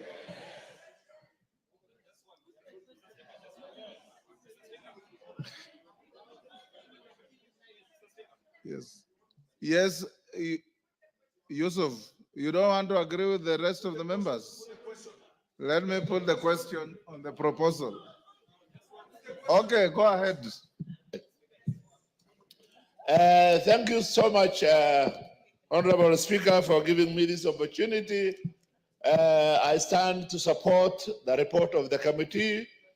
I think this is one of the most diverse commission that the Public Service Commission has ever had. From the national cohesion and equal opportunity point of view, you see someone from Northeastern, my constituency, is the first time in the history of Kenya represented in this commission.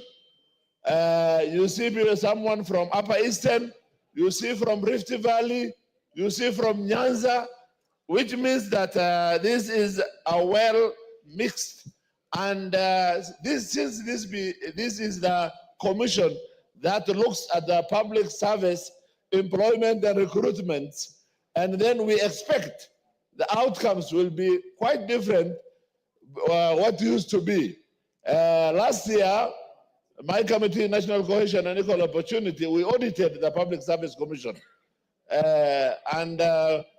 We looked at the previous recruitments, and the issue was very pathetic. There was too much leaning to some parts of this country, while others were not actually represented. So by having well representatives of the commission, we expect in future the products of this will be the same.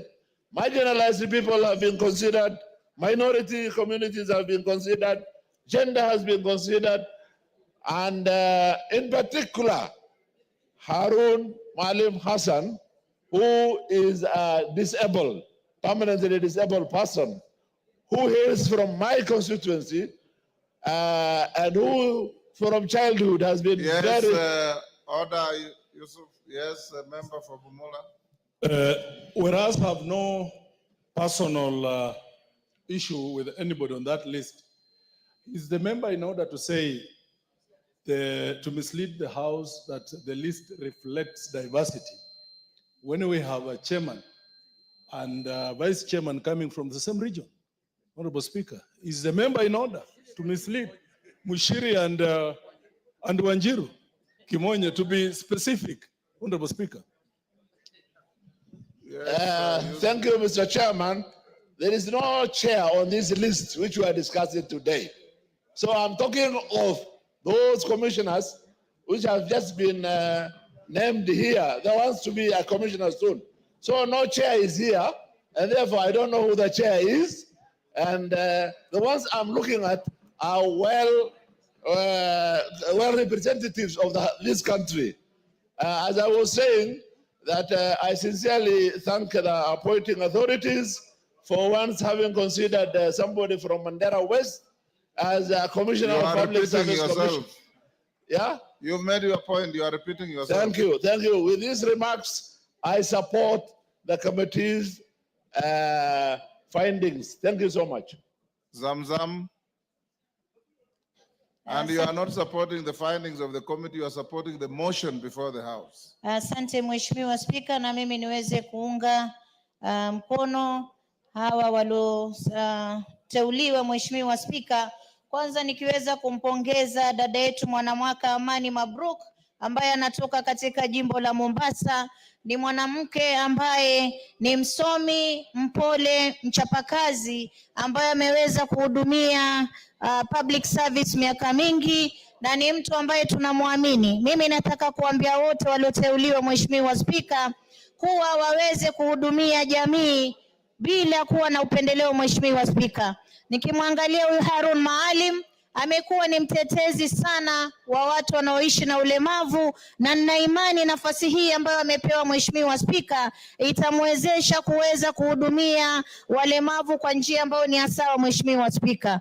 Sijui mambo ya vice chairman na chair wake, lakini kama ni kweli Mheshimiwa Spika, japokuwa majina hayako hapa, ingekuwa vizuri kama naibu wake angekuwa anatoka sehemu nyingine ili tuweze kuchanganya, lakini hata hivyo yule ambaye anaweza kupewa kazi Mheshimiwa Spika apewe kazi, afanyie Wakenya wote kazi. Asante sana Mheshimiwa Spika.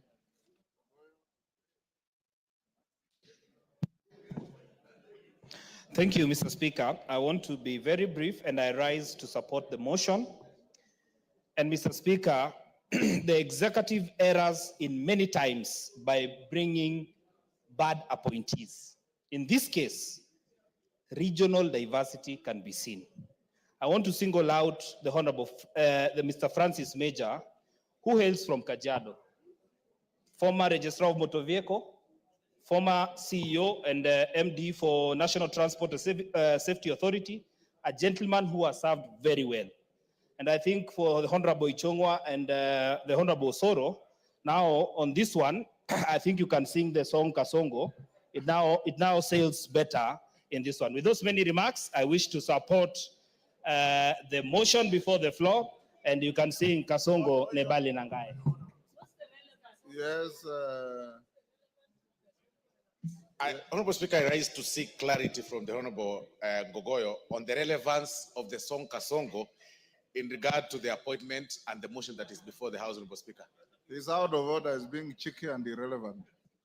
Go on, Makali Mulu. Yeah, thank you very much, Honorable Speaker. Honorable Speaker, let me also join my colleagues and support this motion. But as I support this motion, Honorable Speaker, just want to make about 3 observations. The first one, Honorable Speaker, is that the public service in this country is facing quite a number of challenges. And I wish that this new commission will be able to address those challenges, and more so, the challenge of succession. We have a situation where we have a very elderly people and we have very young people, but in between, Honorable Speaker, there is a gap. This matter has been discussed for quite some time, and I think really as a country, we need to make sure that this one we get it right for purposes of effective public service. The second matter, Honorable Speaker, is the matter which I raised the other time we were discussing the two commissions, IPOA and the other commission. Honorable Speaker, as a house, our work is oversight.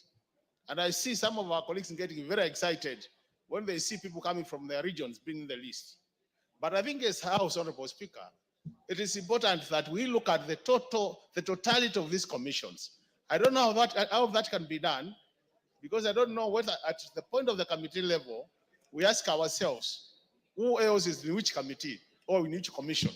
So how I wish, Honorable Speaker, as a house, we could be able to get the listing of the constitutional commissions and who is currently sitting in those commissions. That will help this country in terms of ensuring that there's regional balancing. Because I think our members raised a very important point of order, Honorable Speaker. In a situation where you have a commission, a high-ranking commission like Public Service Commission, which is almost equivalent like the one you chair, Honorable Speaker, the Parliamentary Service Commission, and you have a chair and a vice chair coming from the same region, Honorable Speaker, I don't think Kenya is short of professionals who can sit on these some things. So the issue of balancing and also for effective management, so that Kenyans don't appear like some sections have been left out and others are in, Honorable Speaker. I think as a house, we need to start paying a bit of attention to these details because it will help the process. The last point, Honorable Speaker, is the Public Service Commission is also, I think it's supposed to be taking care of capacity building. Honorable Speaker, a number of these senior public servants, I think as a house, we need to think about supporting them with a budget to build their capacity building. Some of them have been in employment for so long, they never get a chance to be trained to upgrade their skills. And the challenge has always been, the Speaker, been, anytime we want to reduce the budget, we talk about training budget being a recurrent budget, and it's always been removed from the budgets. So at the end of the day, you are very well-trained officers, but they are not getting upgrading training short courses to upgrade their skills. So that's another area as a house. We need to make sure that when we are reducing the budgets, because at the end of the day, Honorable Speaker, we will reduce the budget, that we don't really reduce the budget for training, because this is how you get to improve the skills of these public servants. With those remarks, Honorable Speaker, I support. Russell. Thank you very much, Honorable Speaker. Honorable Speaker, I really want to be brief. First of all, the Public Service Commission is almost the principal commission, constitutional commission, that employs. When we say that the civil service is actually lopsided, it's because Public Service Commission is not doing a good job. Secondly, it is about promotion. In most of the senior cadres, you must appear before the Public Service Commission to get a particular appointment in government. Thirdly, it is about the face of this country. If you don't have somebody in the Public Service Commission, the chances of you getting to a position that you desire is actually very rare, and sometimes it's like walking in the desert. Honorable Speaker, I want to say this as a parting shot. Once this commission is in place, they must visit all parts of this country and get views in terms of what is the representation, why are certain communities not in government. With those few remarks, I say, Honorable Speaker, thank you very much. Daud. Yes. Hold, Daud. Yes, Honorable Chepkonga. Thank you, Honorable Speaker. Honorable Speaker, I see that we have unanimity in terms of the approval. Would I be in order, under the standing orders, Mr. Speaker, that the mover be called to reply or the question be put. Mr. Speaker, you know we have just come out of our recess, and Mr. Speaker, I think it would only be fair that the question be, because we are all in agreement. There's nobody who is opposing. I thank you, Mr. Speaker. I had already given Dawood. Let me have him. Thank you, Mr. Speaker. Mr. Speaker, I'll be brief as well. Mr. Speaker, I want to support the motion. The Vice Chair, Mrs. Mary Kimonye, is my neighbor, and I know she's worked in the public service for many, many years, and she's capable of that. What I want to disabuse the notion by Honorable Wamboka that she comes from the same region with the chair, whereas the chair comes from the central region and Mary Kimonye comes from eastern region. So it's not the same region. Secondly, Mr. Speaker, I want to support the nomination of Major, who was the NTSA DG, together with Mr. Bolu, who has got a vast experience. Mr. Speaker, I just want to ask the new commissioners to put into place my bill, which I brought to this House, which has been passed, values and principles of public service, to actualize it, what Honorable Raso has talked about. And if they can do that, then they will have done a lot of good. Thank you, Mr. Speaker, and I support. Owen Baya. We'll give two Thank you, more. Honorable Speaker. Honorable Speaker, I just want to congratulate the members that have been nominated. I also congratulate the committee for a good job, but also to say that I want to thank the President, the appointing authority, for looking at gender. You can see we have 1, 2, 3, 4, almost 5 members that are ladies in this commission. I think that is very good in promoting gender in this country. But also to thank the President for actually giving us a lady from the coast that will stand in the public service. But I also want to say that public service is the engine of government. So they have a duty to ensure efficiency and effectiveness in management of government if they do a good job. If they don't do a good job in terms of recruitment, then they will fail the country. So I want to tell them that they have their cloth cut for them. They need to do a good job so that public service in this country can take off and be that efficient public service that can be respected in the world. I thank you, Honorable Speaker. Members, can we call the mover to reply? I put the question that the mover be called upon to reply. As many as of that opinion say aye. Those with a contrary opinion say nay. The ayes have it. Karemba. Thank you, Honorable Speaker. I wish to thank the honorable members who have added their voices to this motion and in support of it. Indeed, the committee did its work, and I also wish to thank the honorable members who sat together with me to vet these nominees. Honorable Speaker, I also wish to wish the incoming commissioners and the vice chair all the best as they execute their duties as the new commissioners of the Public Service Commission, and hope that they will take this country forward in the spaces that they will be occupying. Honorable Speaker, I am also drawn, my attention is also drawn, like that of Honorable Dawood, to the sentiments made by one Honorable Amboka. You know, for those of us who come from Eastern region, we always don't like it, Honorable Speaker, when we are referred to as people coming from one region. The vice chair comes from the county of Meru, whereas Meru and... Honorable Karemba, you are the chair of the committee. If you now want to delve into the rigmarole of sectarian politics, Honorable Speaker, I'm not trying to move into that space. I'm only trying to insinuate that... The good lawyer next to you should advise you. All right.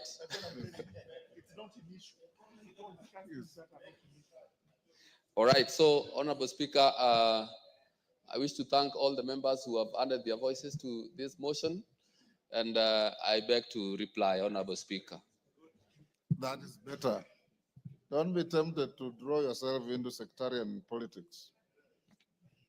Honorable members, I now put the question at order number 11, which is that taking into consideration the findings of the Departmental Committee on Labor in its report on the vetting of nominees for appointment as vice chairperson and as members of the Public Service Commission laid on the table of the House on Thursday, 16th January 2025, and pursuant to the provisions of Article 2332 of the Constitution and Section 3 and 8 of the Public Appointments Parliamentary Approval Act Cap 7F, this House approves the appointment of the following persons to the Public Service Commission. Mrs. Mary Wanjira Kimonye, CBS, Vice Chairperson. Mr. Harun Maalim Hassan, Member. Ms. Mwanamaka Amani Mabruki, CBS, Member. Mr. Francis Major, Member. Dr. Irene Cherotich Asiega, Member. Mr. Boya Molu, EBS, Member. Ms. Joan Andisi Machayo, Member. And Dr. Francis Otieno Owino, CBS, Member. As members of that opinion say aye. Order Whip and Bashir. You cannot be engaging on the floor when the speaker is on his feet. If you stood there and froze, it would have been, but you are chatting away with the good lady from Aldai. Yes, you must maintain studious silence. As members of that opinion say aye. Will those of the contrary opinion say nay? The ayes have it. Dr. Nyikal, can you check what Honorable Kajwang has been consuming for lunch? Next order. Order number 12, special motion, consideration of nominees for appointment as cabinet secretaries. Majority Leader.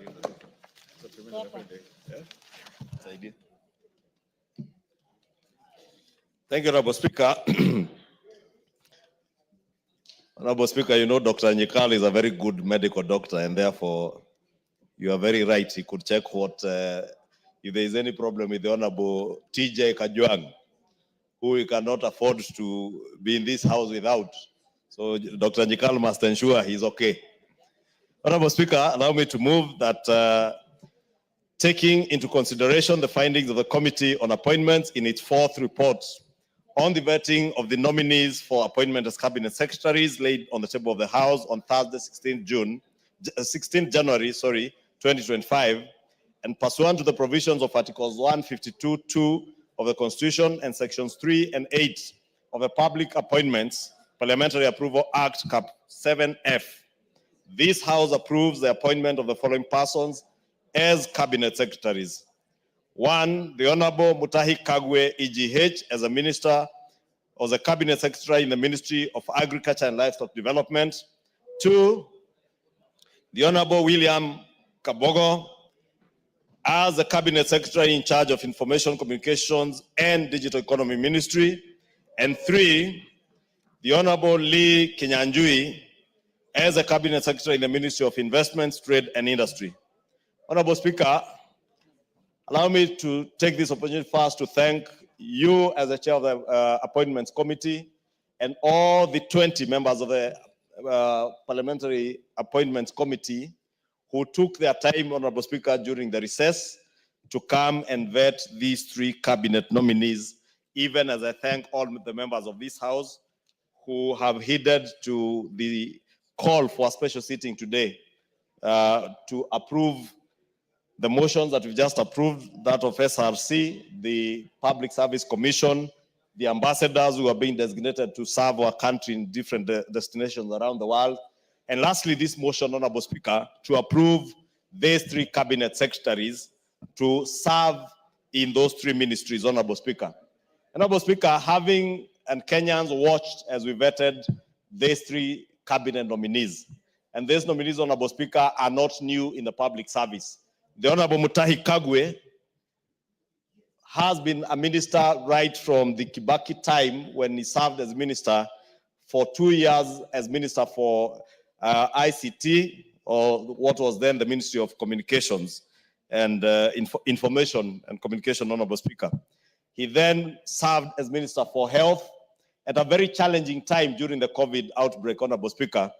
And many Kenyans will remember the Honorable Muturi Kagwe as a COVID-era minister. And he cut his niche, especially with his very good communication skills, always updating the country on the status of the pandemic in the country, Honorable Speaker. And I remember my own daughter, who was then only 2 years old, whenever he saw either CS Muturi Kagwe or the then CAS, Dr. Mwangangi, Masi Mwangangi, she would tell me COVID. And in my house, Muturi Kagwe was christened the COVID minister.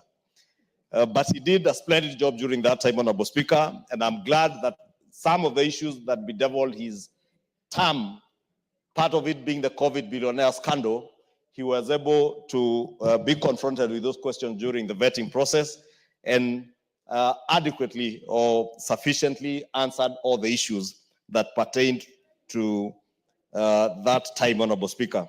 Honorable Speaker, I'm saying this because all the other nominees, the Honorable William Kabogo Getao is the first governor of Kiambu County, Honorable Speaker. The Honorable Lee Kinyanjui is the second governor of Nakuru County. Honorable Speaker, as much as these two gentlemen never made it back to serve their second terms, during their terms as governors, there are things you could see both in Kiambu County, where I come from, and I say this, Honorable Speaker, knowing that I had run-ins with the Honorable Kabogo when he was governor for Kiambu. And it was nothing ever personal, it was all in the course of business in politics, Honorable Speaker.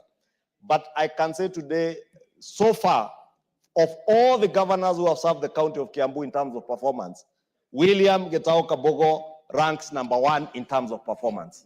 Second is Governor Nyoro. Of course, the current governor and Governor Waitito, I can't even begin to rank them, Honorable Speaker. The Honorable Lee Kinyanjui, Honorable Speaker, midwifed.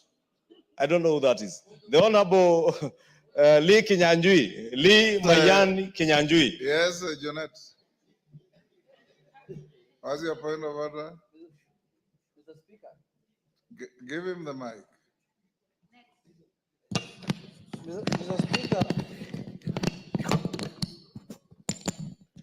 Mr. Speaker, is it in order for the majority leader to become a pollster and say that to mislead the House that Governor Kabogo was the best, when he knows that there is a sitting governor here in the county now who's serving the county called Governor Wamatangi?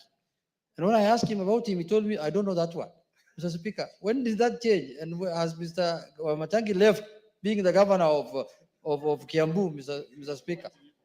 Mr. Speaker, let's be fair. Mr. Kabogo might have done a good job, but Mr. Wamatangi, can you tell us something about Mr. Wamatangi? Honorable Speaker, I hear my leader of minority, and Honorable Speaker, you know, I am speaking about the nominees in this list, and there are two governors, Governor Kabogo and Governor Lee Mayani Kinyanjui.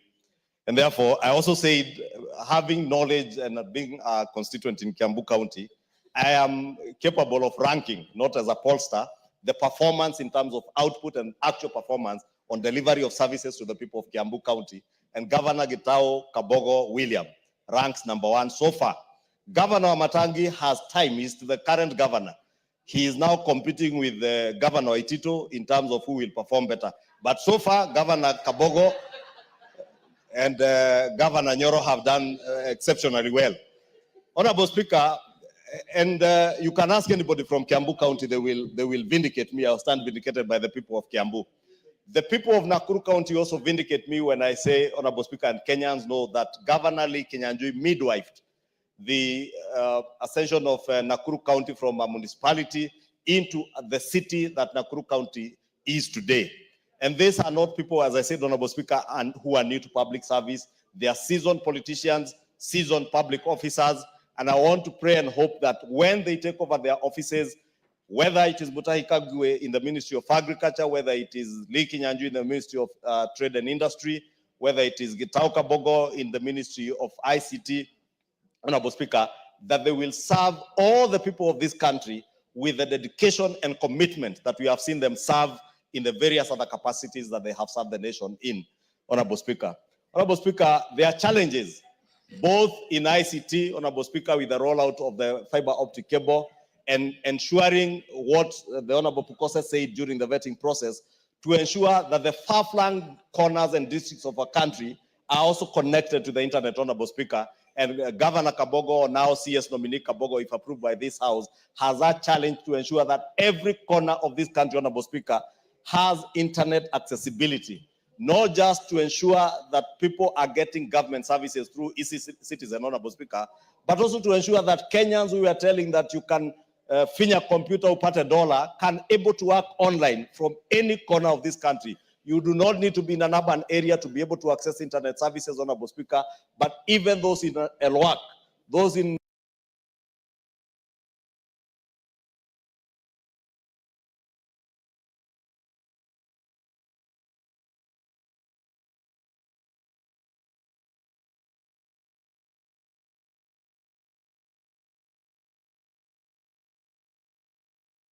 Karachuonyo, those in far-flung corners of Turkana County, Honorable Speaker, can also be able to access internet services. And I am happy during the vetting process, Governor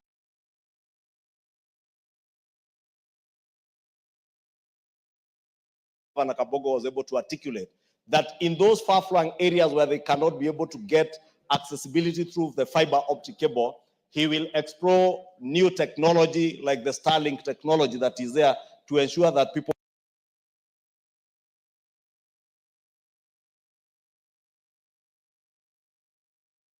are able to access internet connectivity and jobs, Honorable Speaker, and also create some sanity within the digital space, Honorable Speaker. Honorable Mutahi Kagwe has his work cut out, Honorable Speaker, and I'm happy that during the vetting process, he was able to very well articulate the challenges that bedevil our agricultural sector, the connectivity between productivity in the agricultural sector, access to markets, and making agriculture profitable to farmers.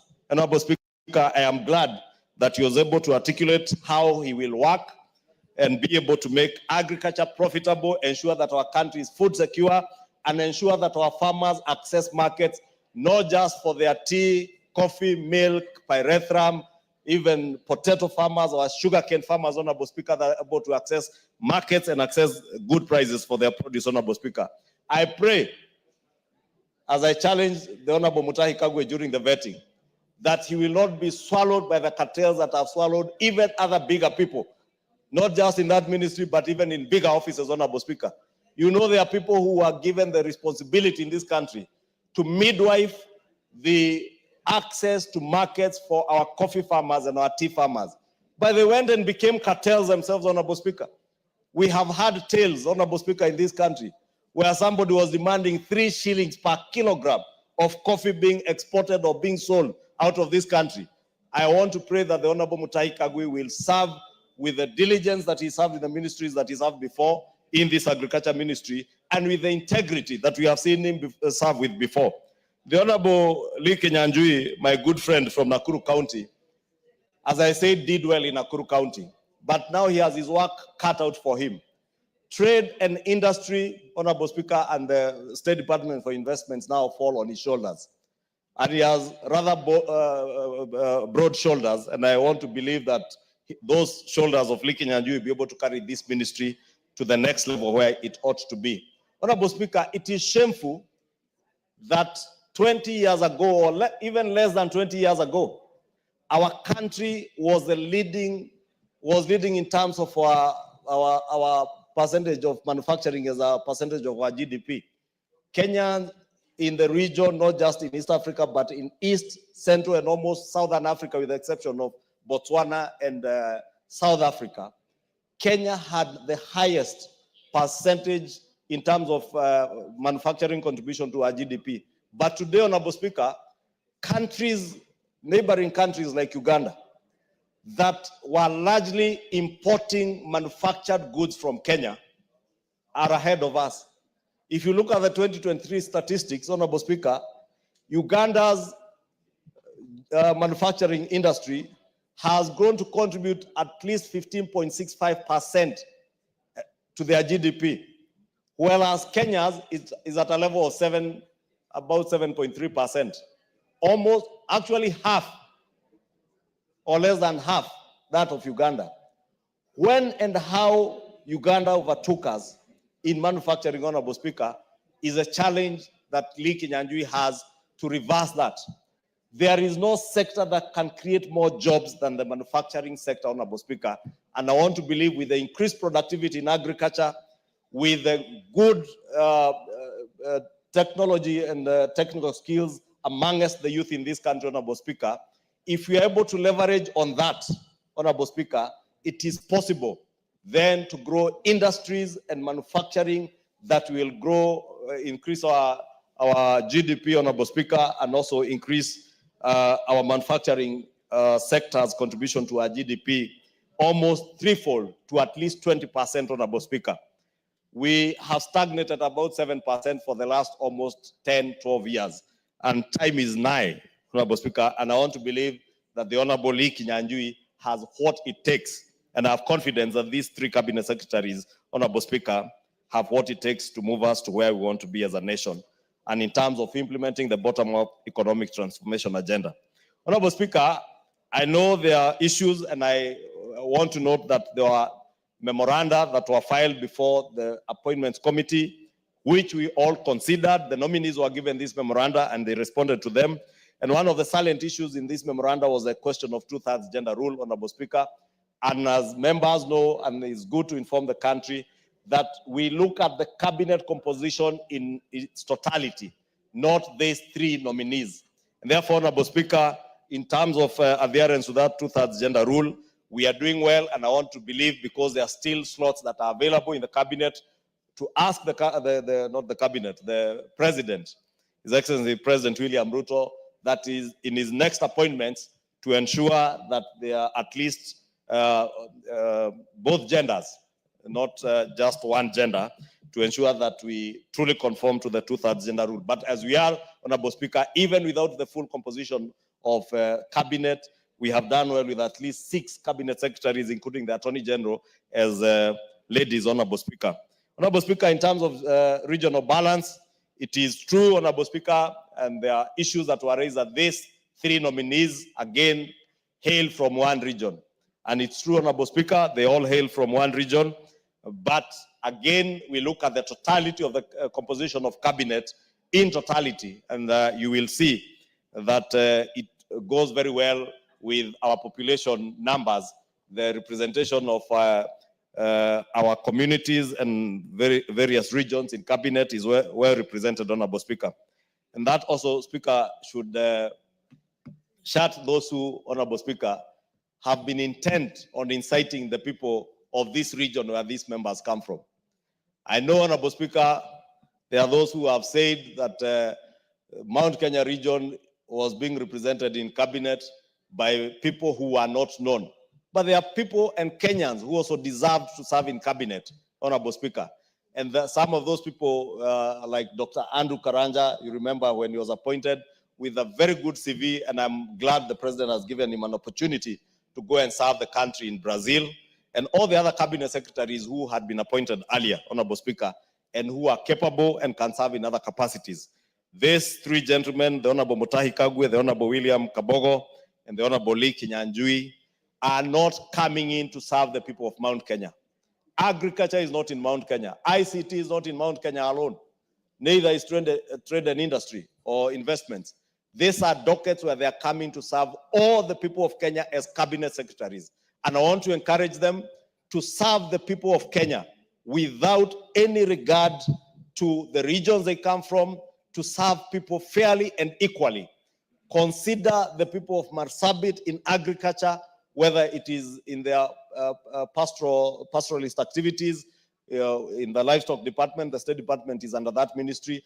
Consider them as well as you consider the people of Odaya with their coffee, or the people of Kiambu in Limuru with their tea, or indeed the people of Kikuyu with our potatoes and small-scale farming, Honorable Speaker, because we live on 50 by hundreds.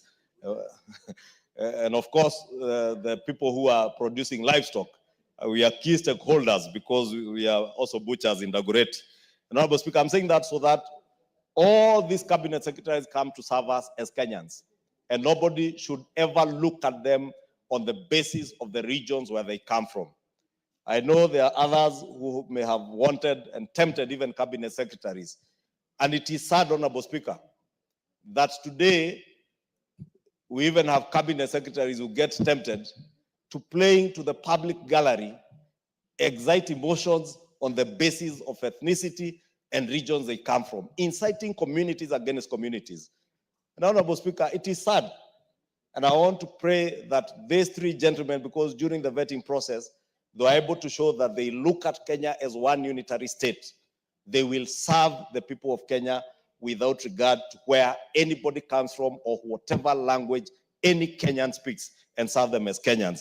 I wish them all the best, Honorable Speaker, and I want to implore on all of us to approve these three cabinet secretaries so that cabinet may be not fully constituted, but at least those who are acting can now hand over, and hopefully the next cabinet meeting, they will have been sworn in and take over the service of serving Kenyans. With those many remarks, Honorable Speaker, I beg to move, and I want to request the Leader of Minority, the Honorable Junet Mohammed, who also sits in the Appointments Committee, to second the motion in agreement. Thank you, Honorable Speaker. Junet. Thank you, Honorable Speaker. Honorable Speaker, I rise to second this motion for the adoption of the fourth report of the Committee on Appointment on the approval hearings of nominees for appointment as Cabinet Secretaries, Mr. Speaker. Honorable Speaker, as the Majority Leader has alluded to, I sit the committee that is chaired by yourself of appointment and approval, Mr. Speaker.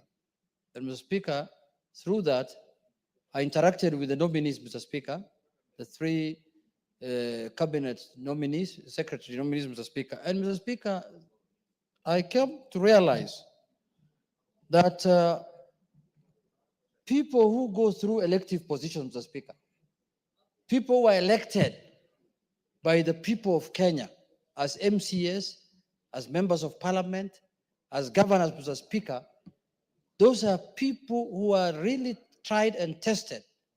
And those are people who really can show leadership when it is required, Mr. Speaker, compared to people who have not held elective positions, Mr. Speaker. And I'm not trying to say that because I've been elected several times. Mr. Speaker, these three nominees have shown immense knowledge. They have shown immense knowledge and experience, Mr. Speaker, in terms of handling public affairs. And why that happened is because some of them ran or managed some of the largest counties in the country, Mr. Speaker. Honorable Lee Kinyanjui was the governor of Nakuru. And Nakuru, Mr. Speaker, is one of the largest counties in the country, even in terms of population. That has given that man a lot of experience from what I saw when he appeared before the committee. Honorable Kabogo also, Mr. Speaker, has managed one of the largest counties. And as you can see, a member here, the Majority Leader, has testified that he has done a good job when he was the governor of that county. Mr. Speaker, that has given them a lot of experience. And the other nominee has been a cabinet secretary. He has been the senator of Nyeri. He has been a cabinet secretary at a very difficult time when this country had a pandemic, the coronavirus, Mr. Speaker, and he handled it very well. And the country saved, through that, a lot of lives were saved, Mr. Speaker.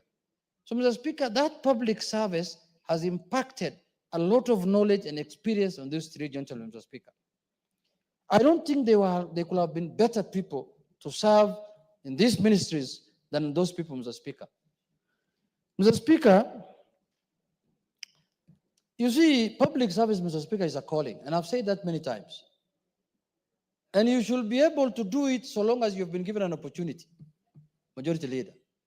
But when you feel a time has come, and you feel that the executive that you are part of, and you feel that the president that you are serving, and the government that you are serving, is not incompatible, the policies or your belief at the moment, at this point in time, is not compatible with the government you are serving, the best thing to do, Mr. Speaker, is to resign. Don't bring commotions. Don't bring unnecessary fights within the government. Be a man enough and say, this is enough now. I don't think, the way you've said, I don't think what is happening now is not what I came to do. For that reason, I want to leave. It's only in African societies or in African democracies where somebody disagrees with the policies, disagrees with what's happening in a government, and he still wants to stay there. To do what? Somebody told me, an African man, if you give him the keys to the washrooms and tell him, can you use it and bring it back to me, he will put it in his pocket and tell you, no, you tell me when you need it is when I'll give you back.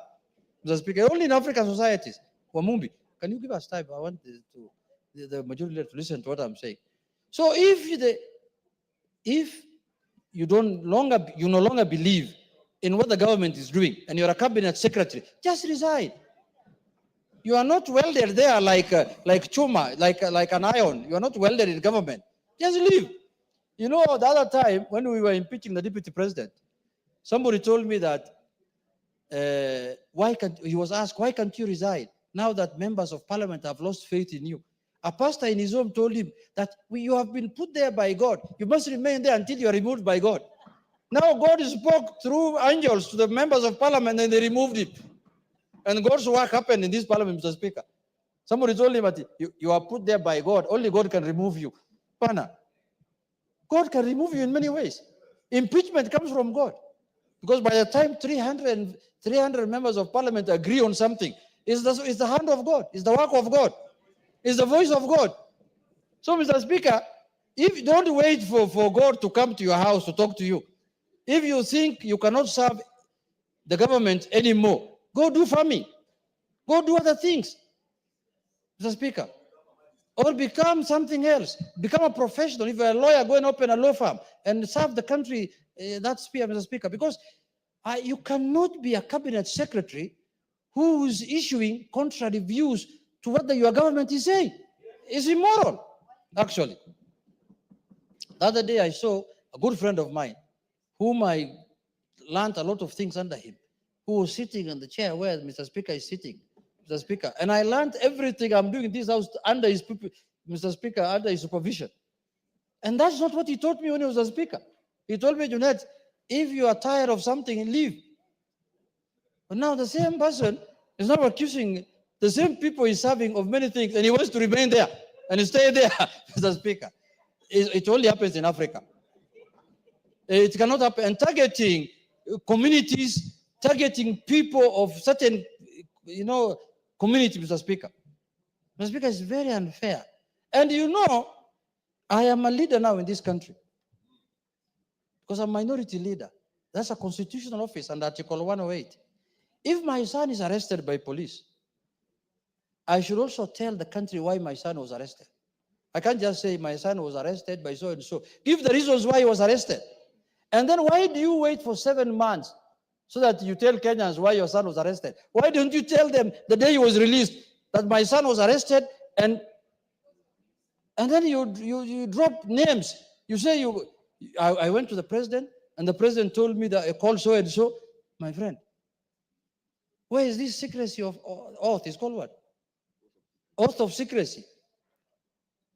Why can't you discuss things at that level with the people who are concerned? Now, if you have the opportunity to go and see the president, to go and see people who are high offices, Kenyans who cannot access those places, how are they going to be served? What kind of, as a leader, what kind of trend are you setting? That anybody who wants to get help must go there. We cannot run, a country cannot be run like that, Mr. Speaker. So, Mr. Speaker, I hope these cabinet secretaries who are being approved in this house today will not behave in the same manner. Because, when that becomes now the modus operandi, Mr. Speaker, we will not have a cabinet. We don't need to waste our time in this house approving people who are going to defy the same government they want to go and serve. So, Mr. Speaker, I want to say that that kind of manners should not be allowed in any society. Because you must be somebody who stands for something. If you strongly feel that what's happening is wrong, leave. People in mature democracies, they live even over something smaller than this. So, Mr. Speaker, coming back to the point, is that I want to say these three gentlemen, Mr. Speaker, whom we are approving today, are not also going to represent certain regions. Cabinet secretaries are appointed to serve the Republic of Kenya. Every Kenyan, Mr. Speaker, deserve their service, Mr. Speaker. If you are going to behave like the way people we have impeached, and then start talking about, you come to my constituency and you bring me salamu from your home, I will just chase you away. Mr. Speaker, dismissal of cabinet secretaries is not only the prerogative of the president. This House has constitutional mandate also to dismiss cabinet secretaries, the way we are approving them. So if you behave in a very tribalistic manner, you behave in an awkward manner, then nothing stops us from filing an impeachment motion and removing you from office, Mr. Speaker. Mr. Speaker, if you believed the people you are saying abducted your son, and the Kenyans, and you took 7 months, Mr. Speaker, to tell Kenyans what happened, who will believe you now? Because, 7 months is a long period of time. I'm sorry to say, I called a police officer, and under the privilege of the House. I was told people are arrested over many things. You can be arrested because you are dealing in drugs, you are dealing in money laundering. You can be arrested in many things. Arresting is not abduction. We have to condemn abduction, but we cannot condemn arresting. Yeah, police officers are paid, they earn salaries so that they can arrest people. That's their work. If I break the law today, they will arrest me. But we must condemn abduction, but we cannot condemn arrest. Arrests are legal. They are legal in our laws for a policeman to arrest me and to arrest anybody else. Mr. Speaker, so I want to emphasize on the issue that cabinet secretaries must serve all Kenyans. If you want to serve your village, go and become an MCA. Don't become a minister or a chief. Like the way I see now, there's a senior chief now who's meeting people in Wamunyoro. Every day they are meeting there. You are now just local chief there, just meeting people there. You expect me to travel all the way from Nairobi to go and meet somebody in that village? What is the name of that village? Wamunyoro. I can't go, Mr. Speaker. So if you want to be like that, just go to your village. But if you want to serve Kenyans, if your desire is to serve Kenyans as a cabinet secretary, then serve all Kenyans, irrespective of their region, irrespective of their community, irrespective of their service of religion. Yes, member from Madira. Junaid, do you want to be informed? Yes. Yes. Thank you, Mr. Speaker. Especially from somebody from Wamunyoro village, Mr. Speaker. Yes.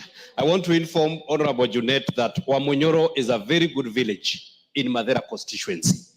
And in that village, there is a chief who is a very good man who serves people, all the people in dignity. It is only one man, disgruntled, who is meeting people with long beards who don't know where they are going. So let's not discuss Wamunyoro. Wamunyoro is a good village. There's only one man who don't know where he is going or where he is coming from, who is disgruntled and he doesn't know where he is going or coming from. Thank you, Mr. Speaker. Mr. Speaker, I want to thank the Member of Parliament for Madeira for informing me that Wamunyoro is a very good place. I have not visited Wamunyoro yet. I need to pay a courtesy call to him so that I can see how good Wamunyoro is, Mr. Speaker. But Mr. Speaker, why am I using Wamunyoro as an example? Mr. Speaker, I cannot travel from a place called Migori in Wothorumo or Wothogik all the way to Wamunyoro so that I can get government services. I must get government services nationally. The minister must come to my place in Gorjope so that he can serve me in Gorjope, not me to go to Wamunyoro, Mr. Speaker. That is why we retired someone to Wamunyoro. And I'm sending a warning to the cabinet secretaries that if you take the behavior of Wamunyoro, if you want to serve only Wamunyoro people, we will sack you. We will impeach you. You must serve all Kenyans. And if you want to serve only your local people, become an MCA. That's where local people, the ward where people are served, Mr. Speaker. Mr. Speaker, because Mr. Speaker, there are people who think they have become cabinet secretary to serve their region, or to serve their community, or to serve their tribesmen. No. Cabinet secretary is a national position. If you want to remain as a CS, you must remain national, Mr. Speaker. And I know these three whom we are approving today, they are experienced. These are people, these are national leaders who have served all kinds of Kenyans, because you know Nakuru, almost every community of this country lives in Nakuru. Even in Kiambu nowadays, because it's becoming an extension of Nairobi, many communities stay in Kiambu, Mr. Speaker. These are the kind of leaders we want to have in cabinet. And let me congratulate the president, Mr. Speaker, because in terms of diversity, I don't think there's a president who has gotten it right more than President Ruto, Mr. Speaker. Very few communities now are not on the table of the cabinet, Mr. Speaker. All communities are almost there, Mr. Speaker. Anywhere, any county of almost has a representative now in the cabinet or in the executive for that matter. That is the kind of country we want to build. That is why ODM has sent experts to the broad-based, and we have more experts to send, Mr. Speaker. That's why we want to send more experts to government so that diversity can be felt, that diversity can be achieved. But the ones who want to retire to their village in Kanyambora, those ones should let Kenyans do other things, Mr. Speaker. If you want to become the chief of Kanyambora, just go and become the chief of Kanyambora. Don't bring issues here. Oh, so-and-so abducted my son, so-and-so did. No. Just go and, that will be another Munyoro center. Just go to Kanyambora center and stay there, Mr. Speaker. With those few remarks, Mr. Speaker, I support. Order, take your seat, Owen. Honorable members, I'll now propose the question at order number 12, which is that taking into consideration the findings of the Committee on Appointments in its fourth report on the vetting of the nominees for appointment as cabinet secretaries, laid on the table of the House on Thursday, 16th January 2025, and pursuant to the provisions of Article 152(2) of the Constitution and Section 3 and 8 of the Public Appointments Parliamentary Approval Act, Cap 7F, this House approves the appointment of the following persons as cabinet secretaries. 1, Honorable Muturi Kagwe, AGH, Agriculture and Livestock Development. Honorable William Kabogo, Information, Communication and the Digital Economy. Honorable Lee Kinyanjui, Investments, Trade and Industry.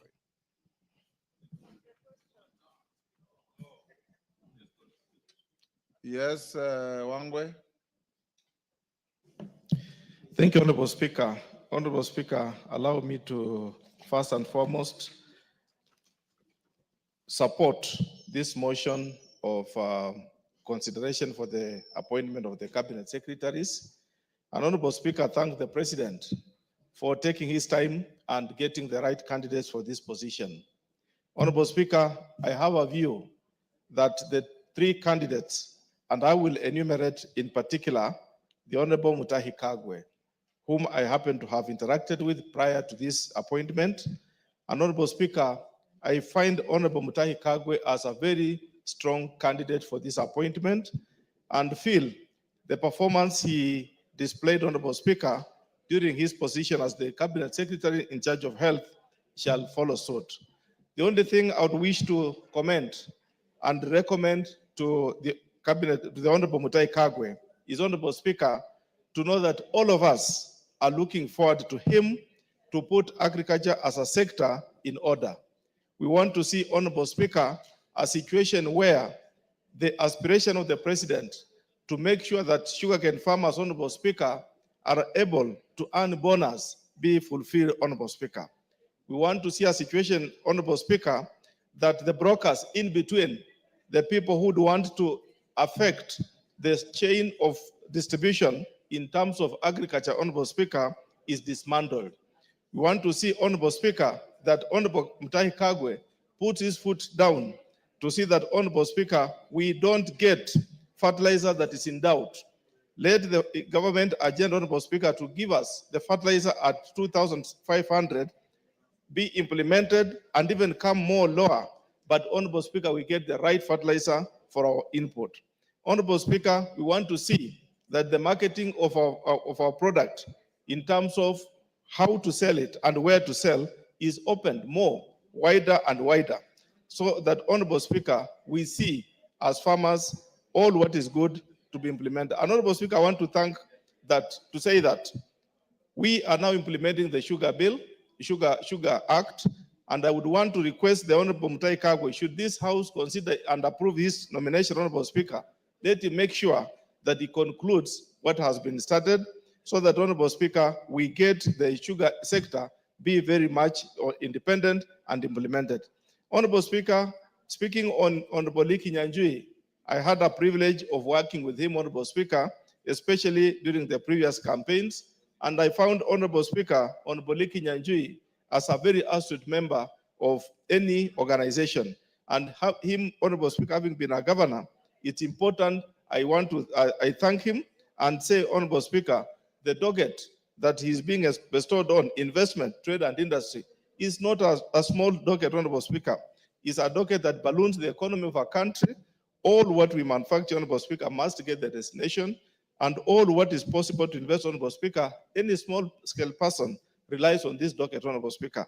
We want to see him working hand in hand with the National Treasury to open up the sectors that we need to supply our products.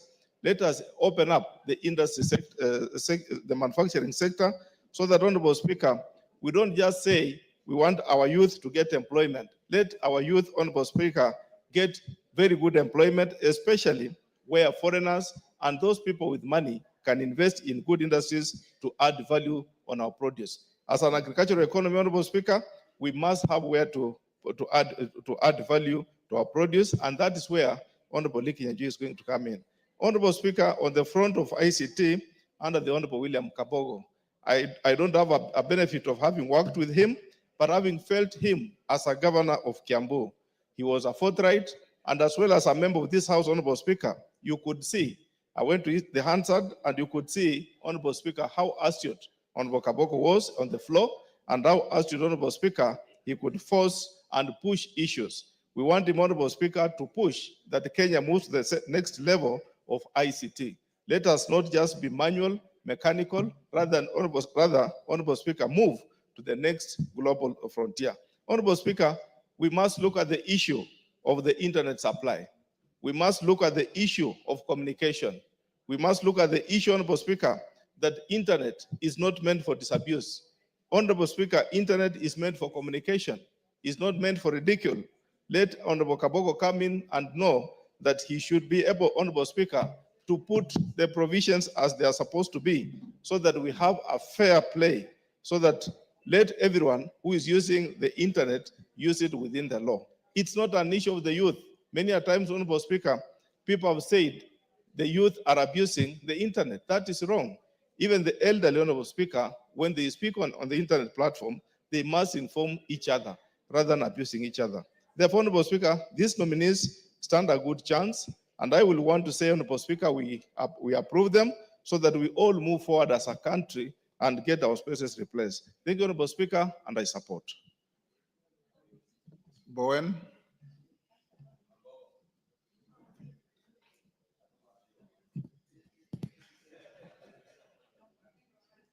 Give Kangogo the...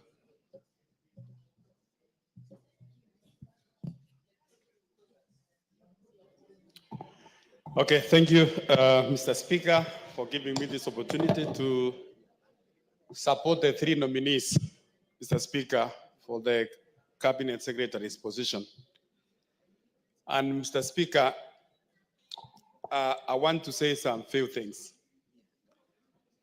Starting with the Honorable Kagwe, Mr. Speaker, I want to support this nomination as a Cabinet Secretary.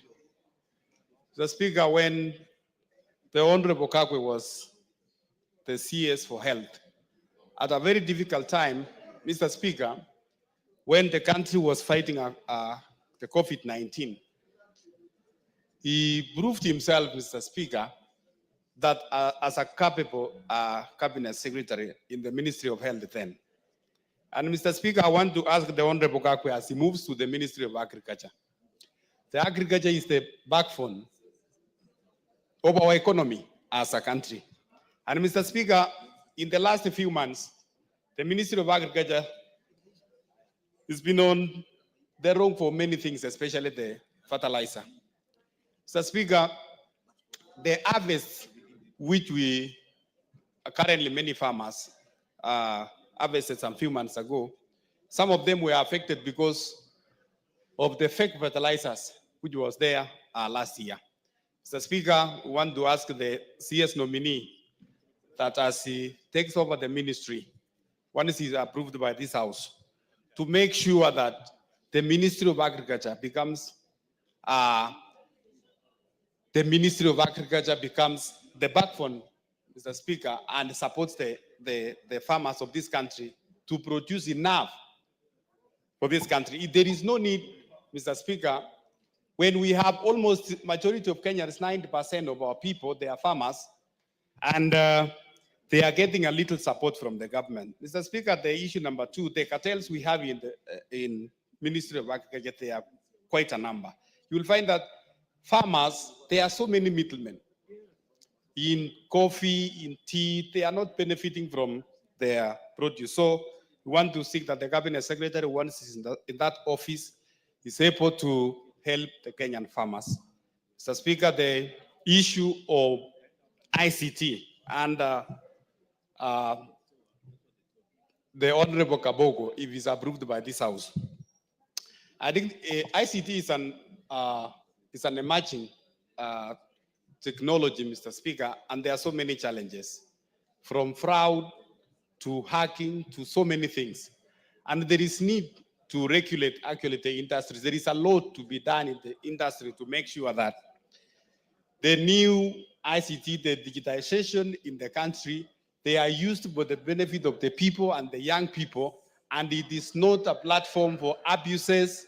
It's not a platform for people to make illegal activities. And Mr. Speaker, finally, the Honorable Lee Kinyanjui, we want also to support him in the Ministry of Trade.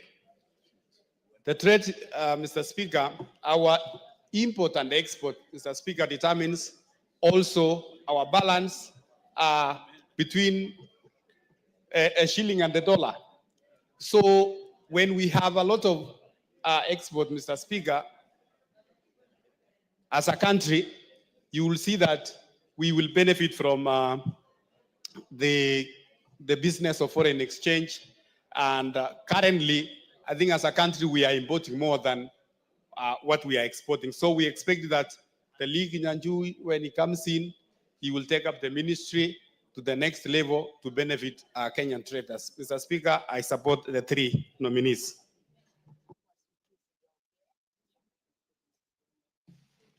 Yes, Irene Mayaka.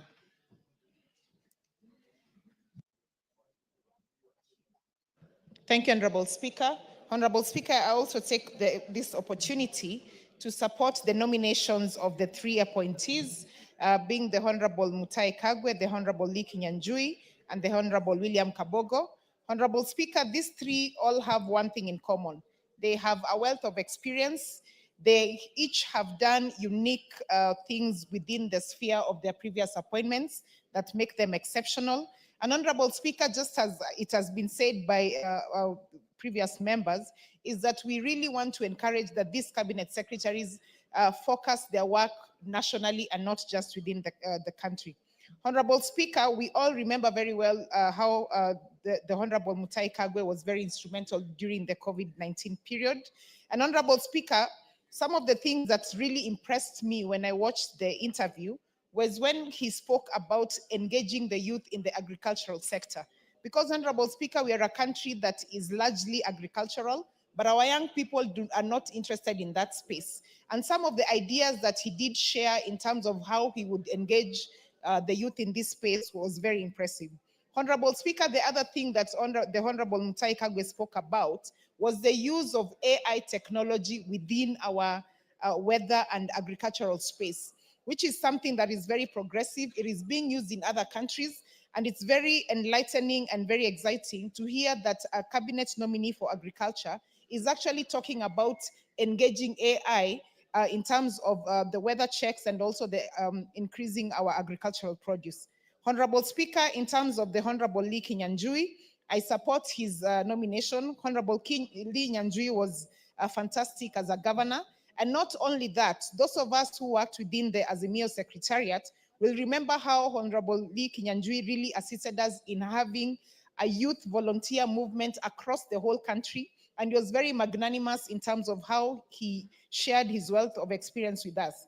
Honorable Speaker, and finally the Honorable William Kabogo, when his nomination was announced, someone asked me why they would take someone like William Kabogo in the ICT space. But those of us who are really, really interested in that space know that the Honorable William Kabogo did a lot of digital transformation in Kiambu County. While he was there, he ensured that there was free Wi-Fi in the urban centers in Kiambu County. He ensured there was a digital county transformation service, including educating the people of Kiambu County to be able to engage in financial systems within the county. Honorable Speaker, even the system of digital revenue collection, while I was a member of County Assembly, I remember that one of the counties that we did visit as a place as a learning experience was Kiambu County, because they were able to strengthen and have a cashless system within their digital system. And so, Honorable Speaker, this for sure is a nominee who really understands that particular environment. And Honorable Speaker, without gainsetting what has already been done within the ICT sector, we do want to ensure that the entire country of Kenya has fiber optic. And I really like the fact that he already has knowledge in this space. Honorable Speaker, the nominee, William Kabogo, also spoke about the unethical use of social media, protecting the youth from harmful use of social media. And I did hear him also suggesting that we should get into a place where we regulate the social media space. We do not necessarily need to gag people from social media like TikTok, X, and Facebook, but we can introduce regulations within this space. The other thing that he spoke about that was very interesting, Honorable Speaker, is that he talked about the Konza Technopolis and having investors come on board in that particular space so that we can grow our Technopolis space. Honorable Speaker, the only thing I just want to say and encourage, and this is also because we are saying now that we want our cabinet secretaries to work for the whole of Kenya. It is my wish that the executive would actually have a rotational basis where 2 weeks in every month, the cabinet secretaries can actually go to different parts of this country and work from there so that they can understand what Kenyans are going through. They can understand the different spaces that their ministries and dockets are engaging on. And then that way, they'll be able to serve all Kenyans very well. We don't have to have cabinet secretaries being confined in Nairobi in the headquarters. I wish they would actually rotate and go everywhere. With those very few remarks, Honorable Speaker, I wish to support the nominations. I thank you. Wamumbi.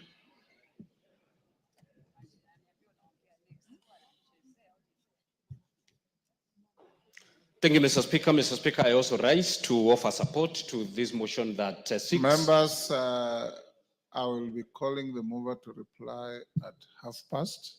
So those I'm giving an opportunity, take as little time as you possibly can. I would recommend 2-3 minutes. Okay. Thank you, Mr. Speaker. Obliged. I also rise to support this motion that seeks to approve the appointment of Honorable Muturi Kagwe, Honorable Lee Kinyanjui, and Honorable William Kabogo as Cabinet Secretaries, Mr. Speaker. Mr. Speaker, I specifically ask Honorable Muturi Kagwe to take the issue of vaccination very seriously, Mr. Speaker. Mr. Speaker, the President has just come back from UAE in search of market for our beef. And Mr. Speaker, it is only the well-vaccinated livestock that will compete for the markets out there. And we saw him during the interview. He said it is not a forced exercise.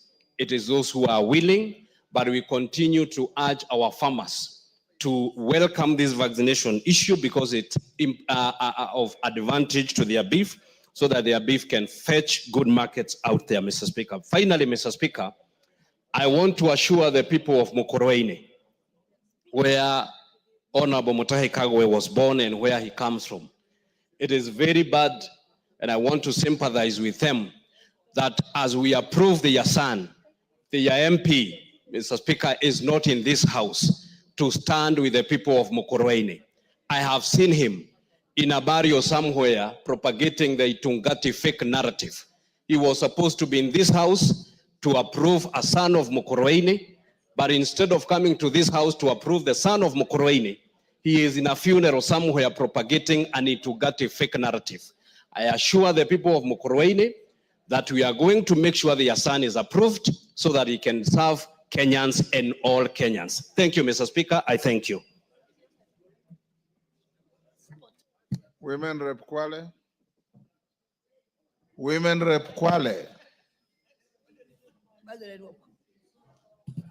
Basi asante sana Mheshimiwa Spika kwa kunipatia nafasi hii. Mimi pia niunge mkono uteuzi wa mawaziri hawa watatu ambao wamelipitishwa na kamati ya uteuzi hivi majuzi na leo hii wameletwa katika bunge hili.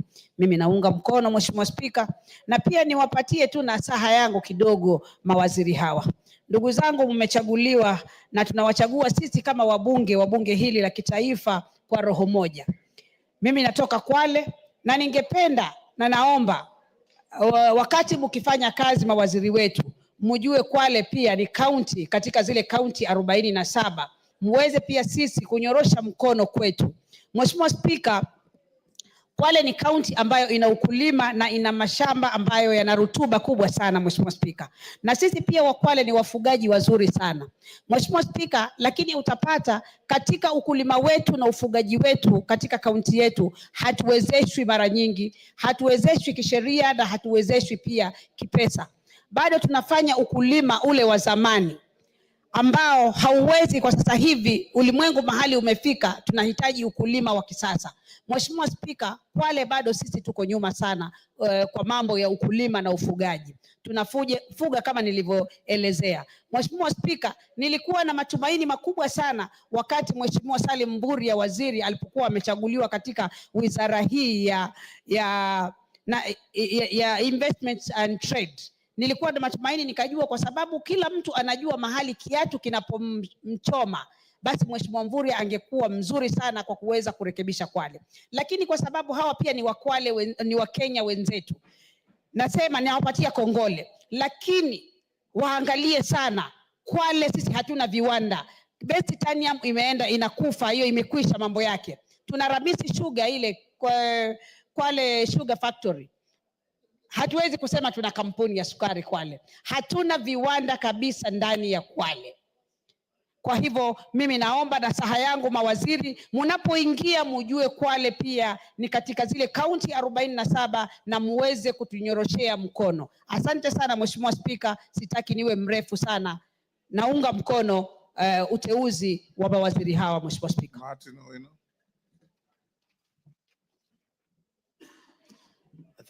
Thank you, Mr. Speaker. As I rise to support this special motion, I want to congratulate you and your team for you sat through it all.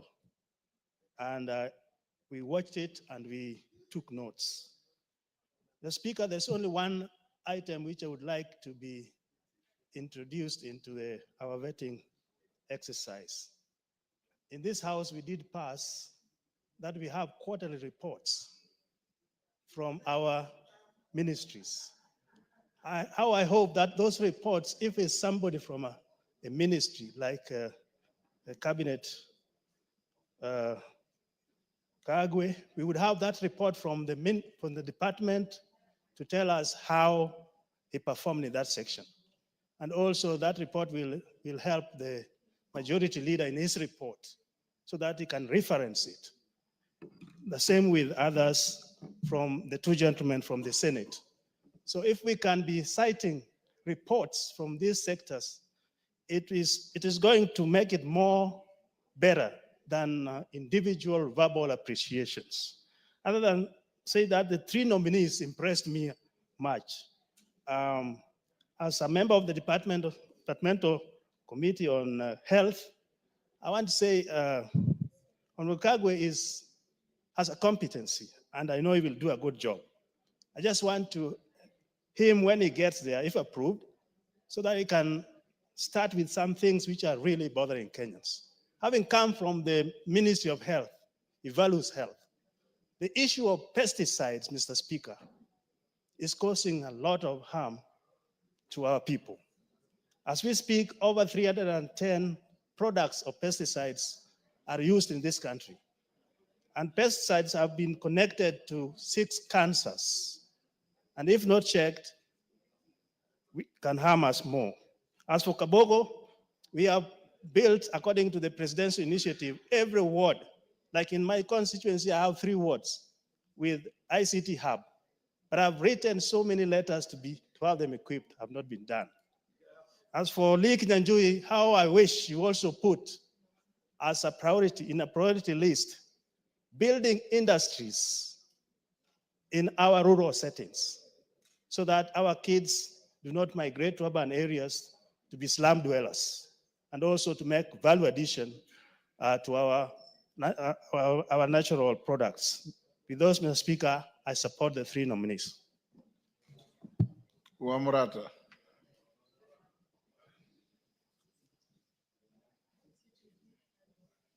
Give her the mic.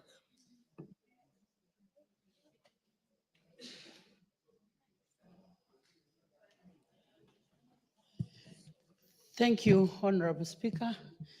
I also stand to support the approval of the 3 honorable members of this country that bring in a wealth of experience from the past times that they have worked for this nation.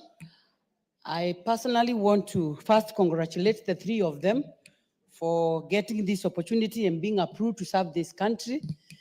And I also want to echo the words that were said by our ML over the Minister Kagwe, who was at during the COVID time, the Minister for Health, and he brought in a whole wealth of experience to a point that he was able to identify with even all the children in the country, that even the young children had a name for him. And I remember one child who used to call him Mutuenu wa Corona, because he had spoken about COVID until even the children had come to understand.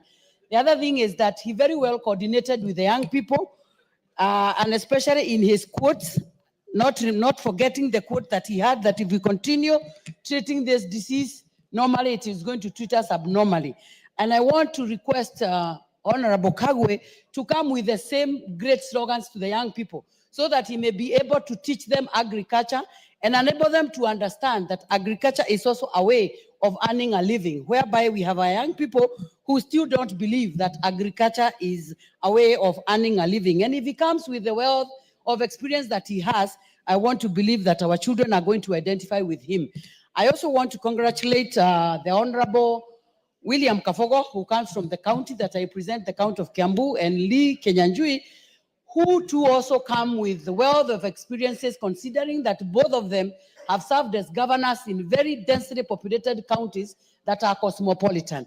And I really want to thank the president for considering these 2 people who have served with Kenyans and served in counties that have a population of all the communities in this country.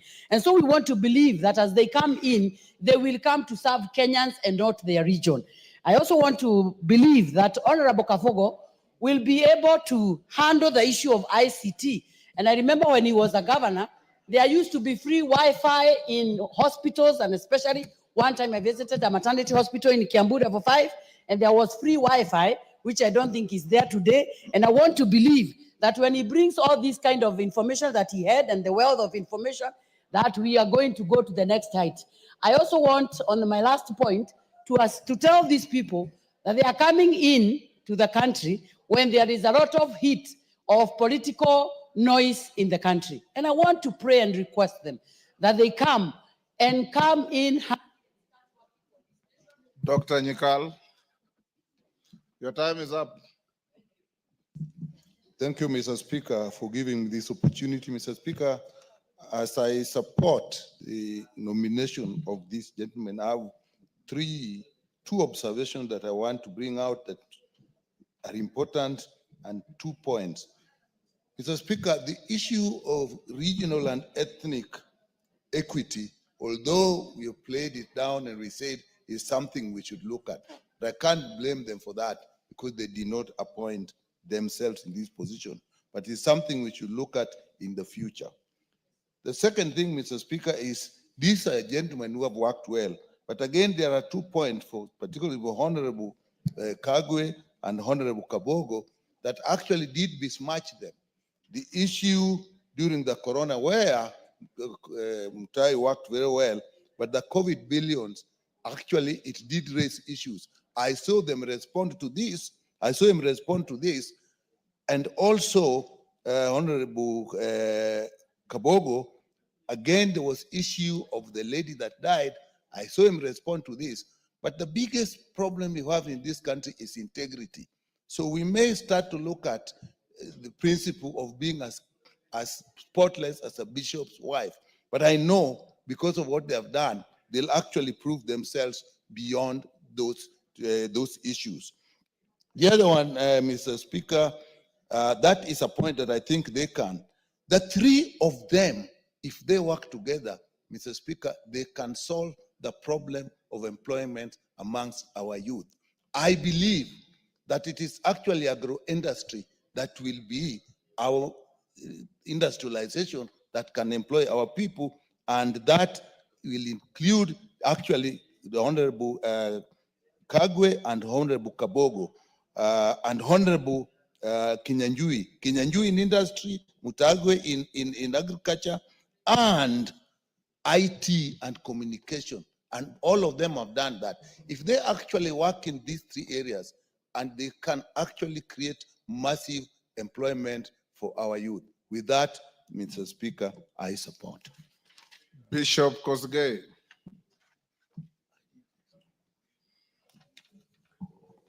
Thank you, Mr. Speaker.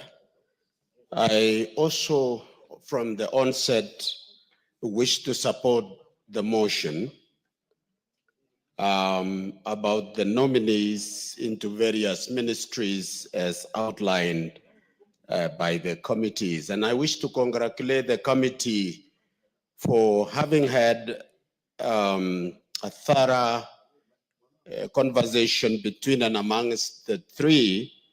And we were able to watch, Mr. Speaker, from the comfort of our homes.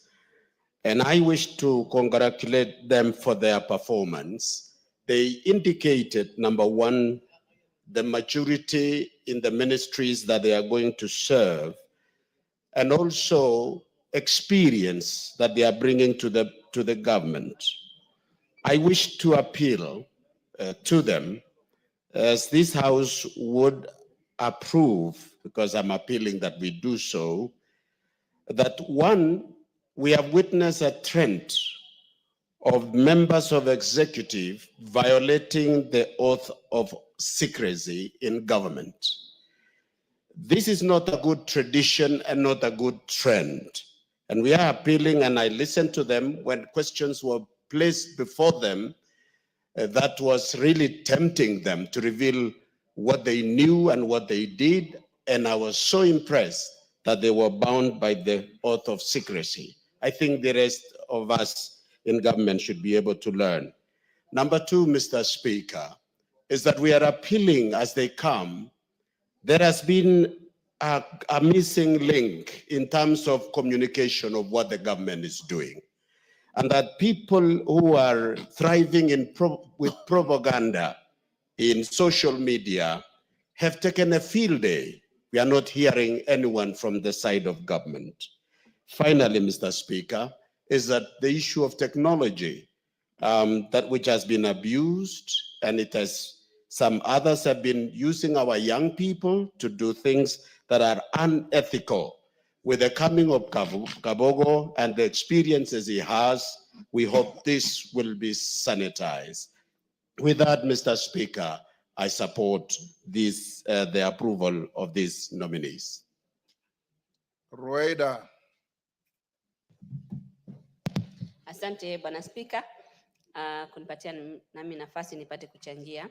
Mimi moja kwa moja naunga mkono, na nataka tu niwaambie vile wamesema pale kwa kamati iwe ni hivyo, sio kusema tu kwa mdomo, bali waseme kwa vitendo. Maana mara nyingi tumeona kama hii ministry ya ICT, kuna wakati ilitoa nafasi za vijana kila kaunti wawili, lakini kaunti zingine hazipewi hizo nafasi. Utaona hata zile zetu 2 zinapewa wengine. Kwa hivyo waziri akifika hapo aangalie kama Wakenya, aangalie Kenya yote, asiache Mkenya mwingine nje. Sisi ni Wakenya pia, kule kwetu ni Lamu mbali kidogo tutasaulika. Kwa hivyo atuzingatie na atumie ile affirmative kufikiria na kusaidia watu walioko mbalimbali. Si lazima Lamu peke yake, lakini Wakenya wote kwa jumla.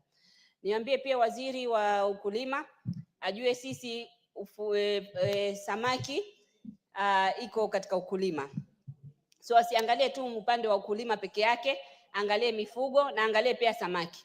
Samaki iko kwa ukulima, aje na mbinu za kisasa zile ambazo zitatusaidia, sio zile za kwamba babu yetu alikwenda akivua samaki akipata pengine kilo 20 kwa mara moja, sasa hii watu wakienda wanapata kilo 1.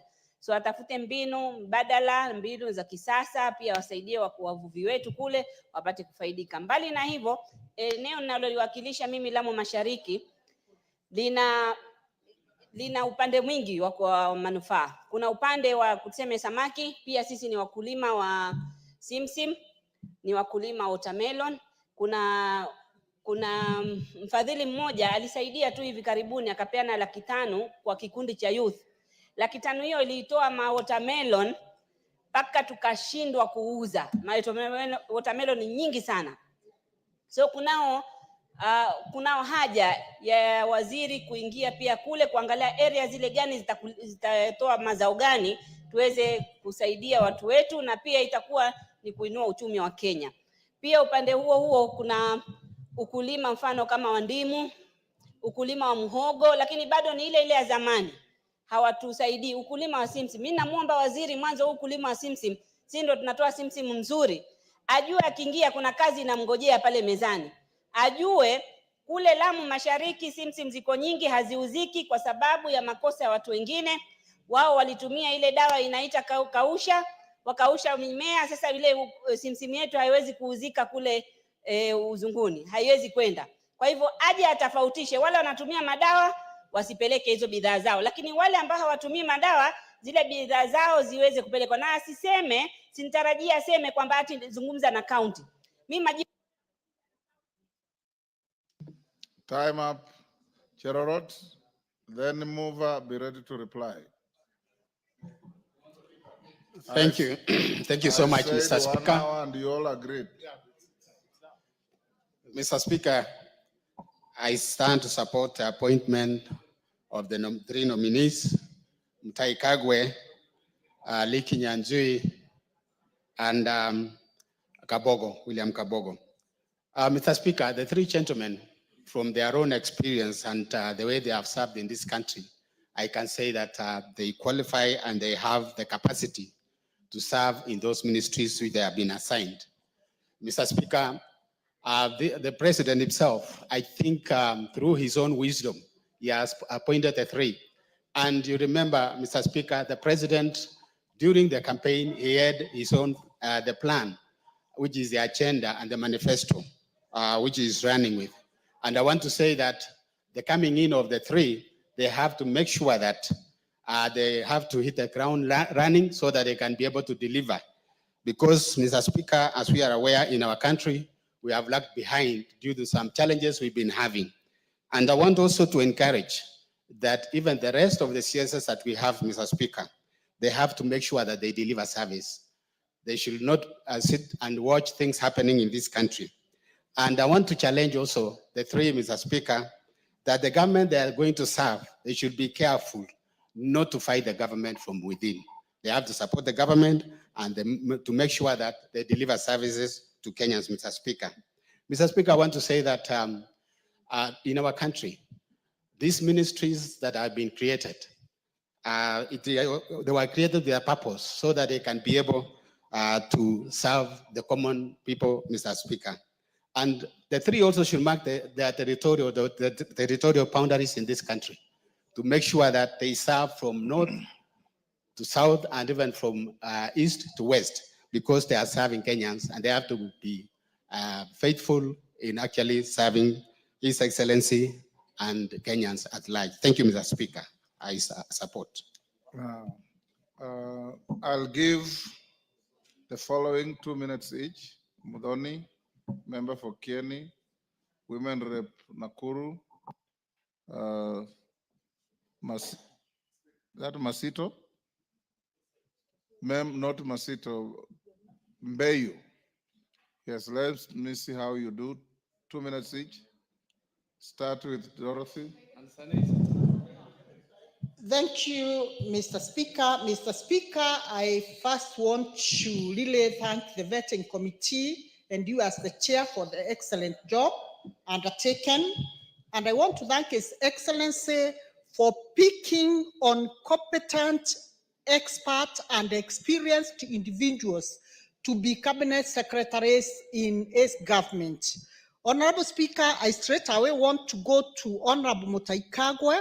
Agriculture is the backbone of this country, and it can leverage on new technology, especially, Honorable Speaker, to invest in dry land to supplement crop production in the wetlands. As I say that, Honorable Speaker, I also wish to say all other crops which have been gazetted, the government has been very keen in opening new markets for these crops. And I want to say one crop that looks like it has been forgotten as much as it's cash crop gazetted in this country is the Mira crop.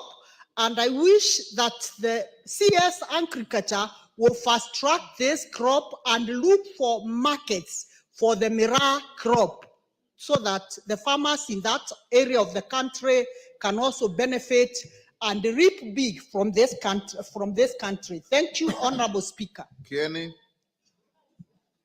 Was it Lisa first or Kieni first? Lisa first. Kieni, take your seat. Give to Lisa Chelule. Iko moja pale. My clerks, why are you misfiring today? Asante sana Bwana Spika kunipatia nafasi pia nichangie kwa mjadala ambaye imeletwa katika National Assembly na Majority Leader wetu. Na nataka kuchukua hii nafasi kupongeza Rais kwa kuteua hawa watendakazi watatu na wengi ambayo tuliwapitisha asubuhi. Napongeza Rais kwa niaba ya watu ya Nakuru. Bwana Spika, nataka kuongea juu ya Waziri Mutahi Kagwe ambaye tulifanya kazi naye katika Senate na namjua kwa utekelezi yake ya kazi. Ningependa tu kuchukua hii nafasi nimweleze Mheshimiwa Mutahi Kagwe kwamba kuna mimea ambaye ni kama imesaulika na mimea huu ni pyrethrum. Nakuru County ni moja ya counties ambaye wanapanda pyrethrum kwa wingi. Pyrethrum ni mmea ambaye tulitumia sana wakati yake kusomesha watoto wetu kule Nakuru. Kwa hivyo ninaomba Mutahi Kagwe akikuja kuanza kazi washikane pamoja na Lee ambaye tunajua pia kazi yake. Kwa niaba ya watu ya Nakuru ninajua tutafaidika na vijana watapata kazi. Kina mama pia wamejitokesha kuwa wakulima wa maziwa, kwa ng'ombe ya maziwa. Kwa hivyo nina hakika kwamba Mutahi Kagwe atatekeleza kazi. Otherwise nawatakia mema na I wish all of you colleagues a happy 2025. Thank you. Kieni. Okay, thank you so much, Mr. Speaker, sir, for the opportunity. I really want to offer my voice in supporting the three wise men who have been appointed to our cabinet.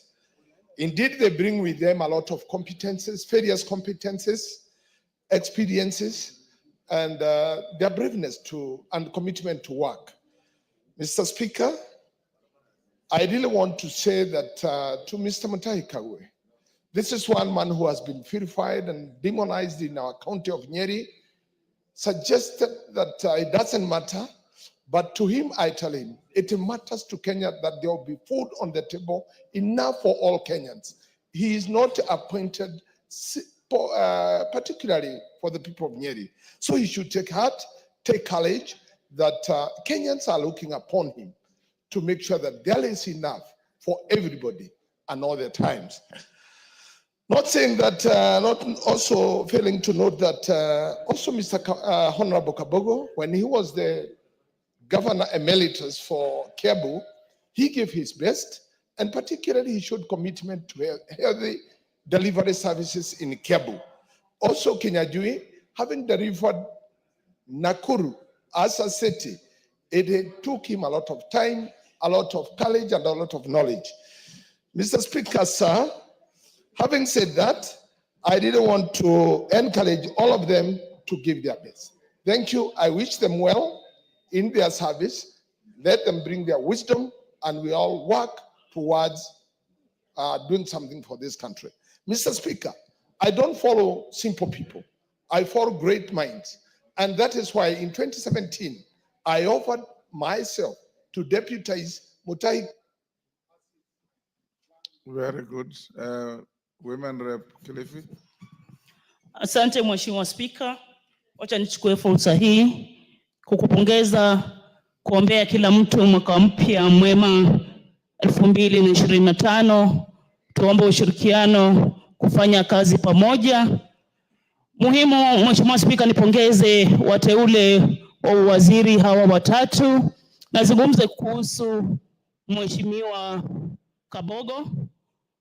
Sijafanya kazi vizuri karibu naye, lakini kwa sababu ameletwa katika Wizara ya Mambo na Dijitali, ni ombi langu kwake kuwa ataweza kushirikiana na Wakenya wote na hasa vijana, ambapo anaingia wakati vijana wako vizuri kidijitali, na hatutataka wawe wataendelea kutumia mitandao vibaya.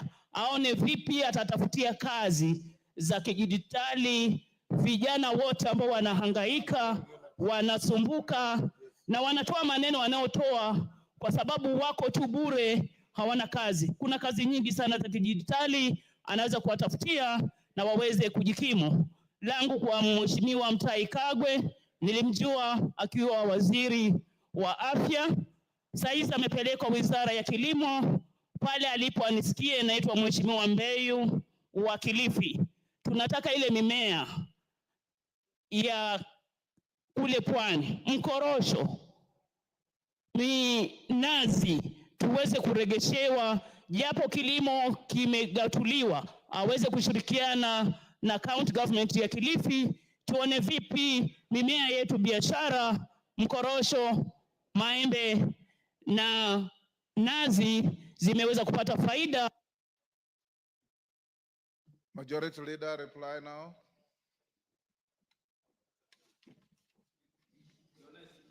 You all agree that we assign 1 hour to each of these motions.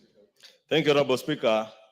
Honorable Speaker, allow me to take this opportunity first to thank all the members for the contributions and for their support to these nominees who are vetted under your chairmanship, Honorable Speaker. Honorable Speaker, in reply, let me just say I've listened to many of the contributors and their sentiments, and it's important, Honorable Speaker, to re-emphasize that as many of the contributors to this motion have said, cabinet secretaries come into office to serve all the people of Kenya and the government of the day, and they serve not just the regions they come from, Honorable Speaker. Honorable Speaker, it's also important that, as has been said by many people, that even these nominees and even those others who are serving in cabinet today, to recognize that they not only have a collective responsibility in their service to the people of Kenya, but also to carry themselves with the decorum and integrity that beholds of their offices, Honorable Speaker. If any of our cabinet secretaries feels that the president has reassigned them to a ministry that they think is lower than whichever other ministry that they were in, Honorable Speaker, the honorable thing to do is, if you feel the ministry you are serving in is too small for you and you're too big for that ministry, simply resign. If you think, Honorable Speaker, that you are reassigned to a ministry where you are not able to extort money from people as you used to extort in any other, Honorable Speaker, and you can't say to the public, and you now want to pretend that you are holier than thou, and we know you. And you know, if you are about to be fired, don't pretend that you are either resigning or asking to be fired. Honorable Speaker, just go. And it is not just those who are serving, even these ones that we are approving today.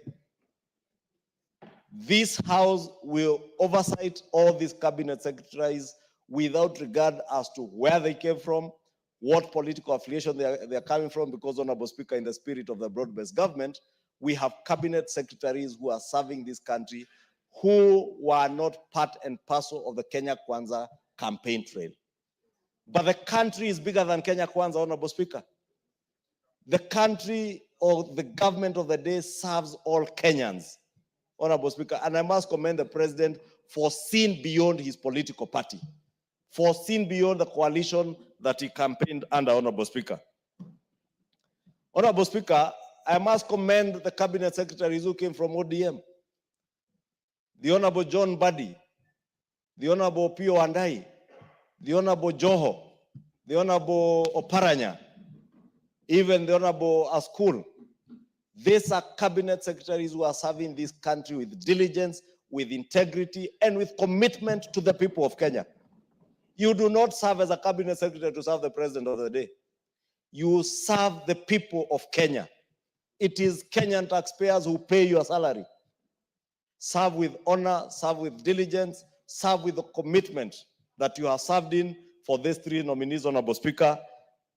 And even those cabinet secretaries who are in office today, Honorable Speaker, as we continue to oversight them, let me say we will oversight them.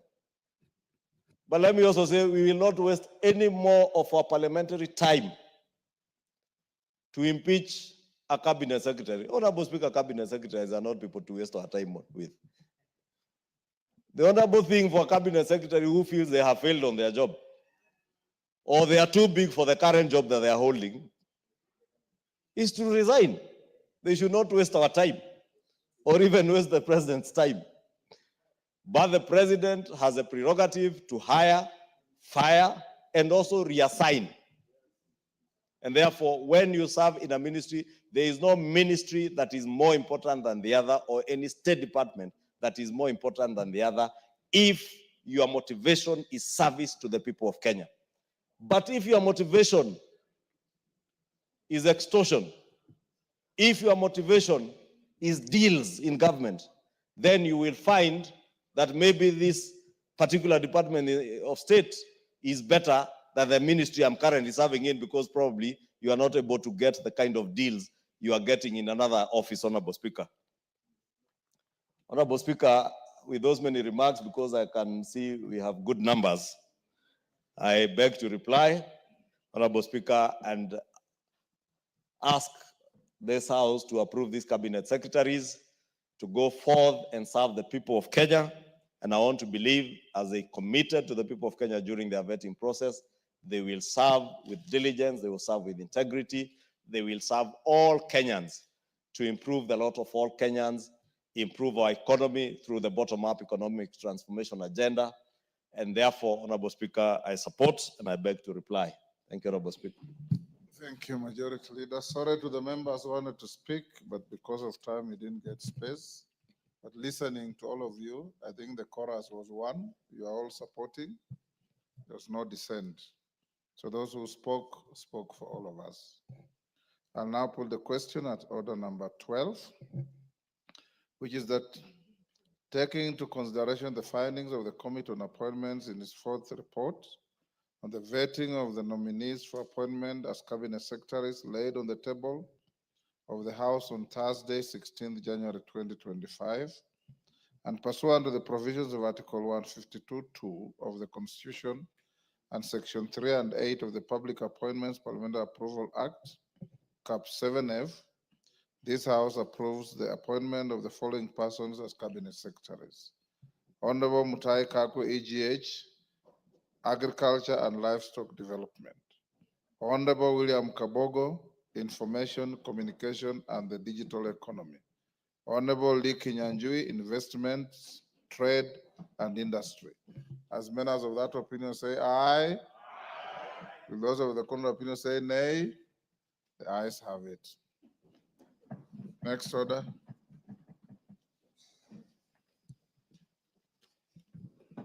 Order number 13, motion, consideration of Senate amendments to the Gambling Control Bill, National Assembly Bill number 70 of 2023.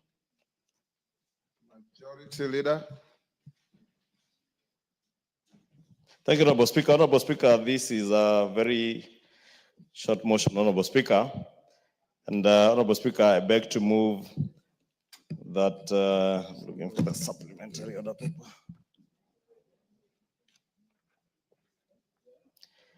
That the House considers that the Senate amendments to the Gambling Control Bill, National Assembly Bill number 70 of 2023 be now considered. Honorable Speaker, this Gambling Control Bill is a bill that this House passed early last year, you remember, together with the Betting Control Bill.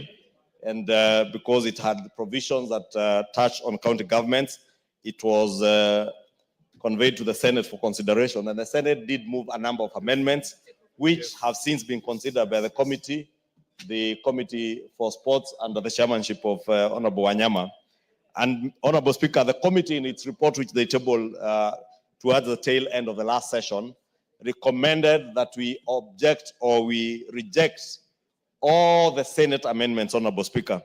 And many of the amendments, Honorable Speaker, that are being amended, that were amended by the Senate, and which the committee has proposed that we reject, counter to the provisions of articles of the Constitution touching on the different functions of the two levels of government between the national government and the county functions. They are also contrary to the provisions of Article 109 of the Constitution on the exercise of legislative powers. Honorable Speaker, maybe for clarity, Article 109, Honorable Speaker, says that Parliament shall exercise its legislative power through bills passed by Parliament and assigned to the President. And Parliament in this instance means both chambers of Parliament. But any bill may originate from the National Assembly.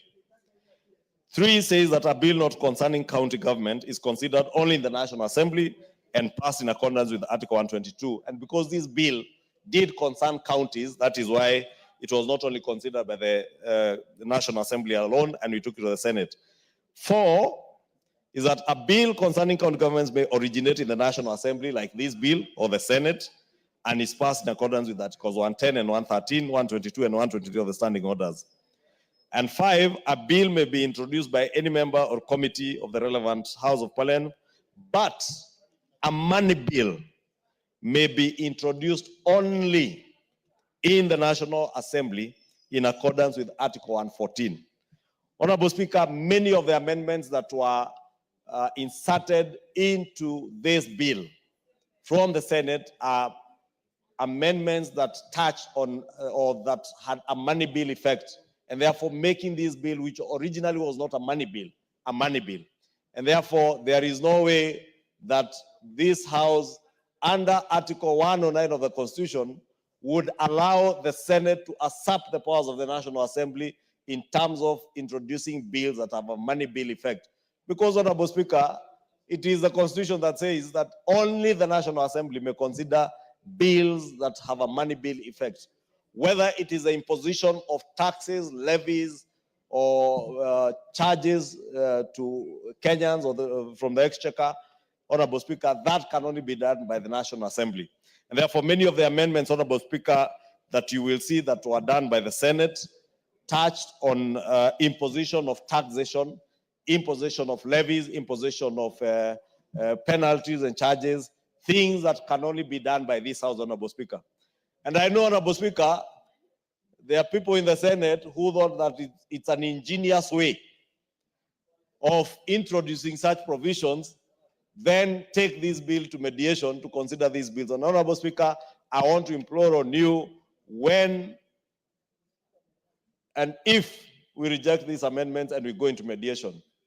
All the clauses that touch or have a money bill effect, Honorable Speaker, I would beg that you do ask the House or the mediation committee not to consider those clauses because it will be unconstitutional. Completely unconstitutional, Honorable Speaker. Two, Honorable Speaker, besides those provisions being unconstitutional having been introduced in the Senate, it is also not possible to re-legislate on certain things that we have already legislated on. Towards the tail end of the last session, Honorable Speaker, we legislated on the Tax Procedures Act bill, which is now an act of parliament. We legislated on the Tax Amendment Bill, which is now an act of parliament. Some of the provisions that the Senate had amended to in this bill are covered under the Tax Amendment Act of 2024. And therefore, reintroducing the same clauses in this bill, Honorable Speaker, again, will be unprocedural, against our own standing orders, unconstitutional, illegal, null and void. And therefore, I would beg that, Honorable Speaker, when you are making your determination on the clauses that will be mediated on, you do direct that the mediation committee, when we form one, ceases or does not consider some of these provisions that are unconstitutional and have already been legislated on, especially touching on the money bill provisions, Honorable Speaker, because we cannot allow the Senate as a lower house to take over the mandate of the upper house. And you know, Honorable Speaker, I have never used those words in my almost 13 years in this house, which house is upper to which one. Because it's not important, Honorable Speaker, but it is important to adhere to the provision of this Constitution. The drafters of this Constitution had reasons as to why they did not give powers to appropriate resources to the Senate. They had reasons why they never gave powers to the Senate to levy taxation or even fees and levies to Kenyans. And they had reason why they said that the Senate represents the counties and the National Assembly represents the people of Kenya. And therefore, it is only those who represent the people of Kenya who can impose taxation on them. The Senate cannot go behind our backs, Honorable Speaker, and begin to impose taxes, then pretend that we can come and mediate on taxation. We cannot mediate on tax matters with the Senate, Honorable Speaker. And that I want to beg the House to agree with the Committee of Sports and reject in totality all the amendments that came from the Senate. And we can then mediate on all the other clauses except those that touch on the money bill, that have a money bill effect. With those, Honorable Speaker, I beg to move, and I want to ask the Honorable Karoli Omondi, who I believe is a member of this committee, to second. Thank you, Honorable Speaker. Thank you very much, Honorable Speaker. Thank you very much, Majority Leader. I have the pleasure in seconding the motion that the Senate amendments to the Gambling Control Bill now be considered. And as the Majority Leader has pointed out, there are several inconsistencies or legal challenges that we identified in relation to the proposed amendments. Some of them naturally offend certain legislations. For example, you'd see the Senate is proposing to amend Clause 7 to the effect that the composition of the board of the proposed authority does not have a representative of the Attorney General. The State Corporations Act, Cap 446, as well as the Mwongozo Code of Governance, actually make such membership mandatory. So we really cannot accede to that proposed amendment. There are also other amendments that conflict with the intentions of the bill. Several of those you will see, like in Clause 10, as well as in Clause 11. And then some of the proposed amendments, apart from conflicting with the Constitution, as well as various statutes, as the Majority Leader has pointed out, were matters that were covered by the recently passed tax amendment laws. As a committee, we would like to propose that we go for mediation, and that this House rejects all the proposed amendments, and we go for mediation, and hopefully we can find a solution to this matter. But we are not persuaded by any of those amendments, and we cannot accede to any of them for various reasons, such as breach of provisions of Article 109 of the Constitution and other laws. With those few remarks, I support. Thank you.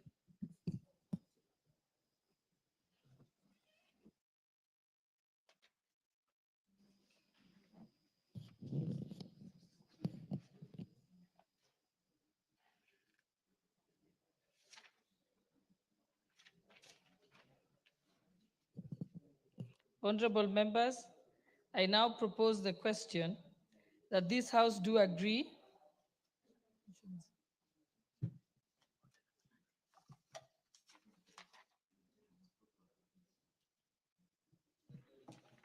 Honorable members, I now propose the question that the Senate amendments to the Gambling Control Bill, National Assembly Bill number 70 of 2023, be now considered.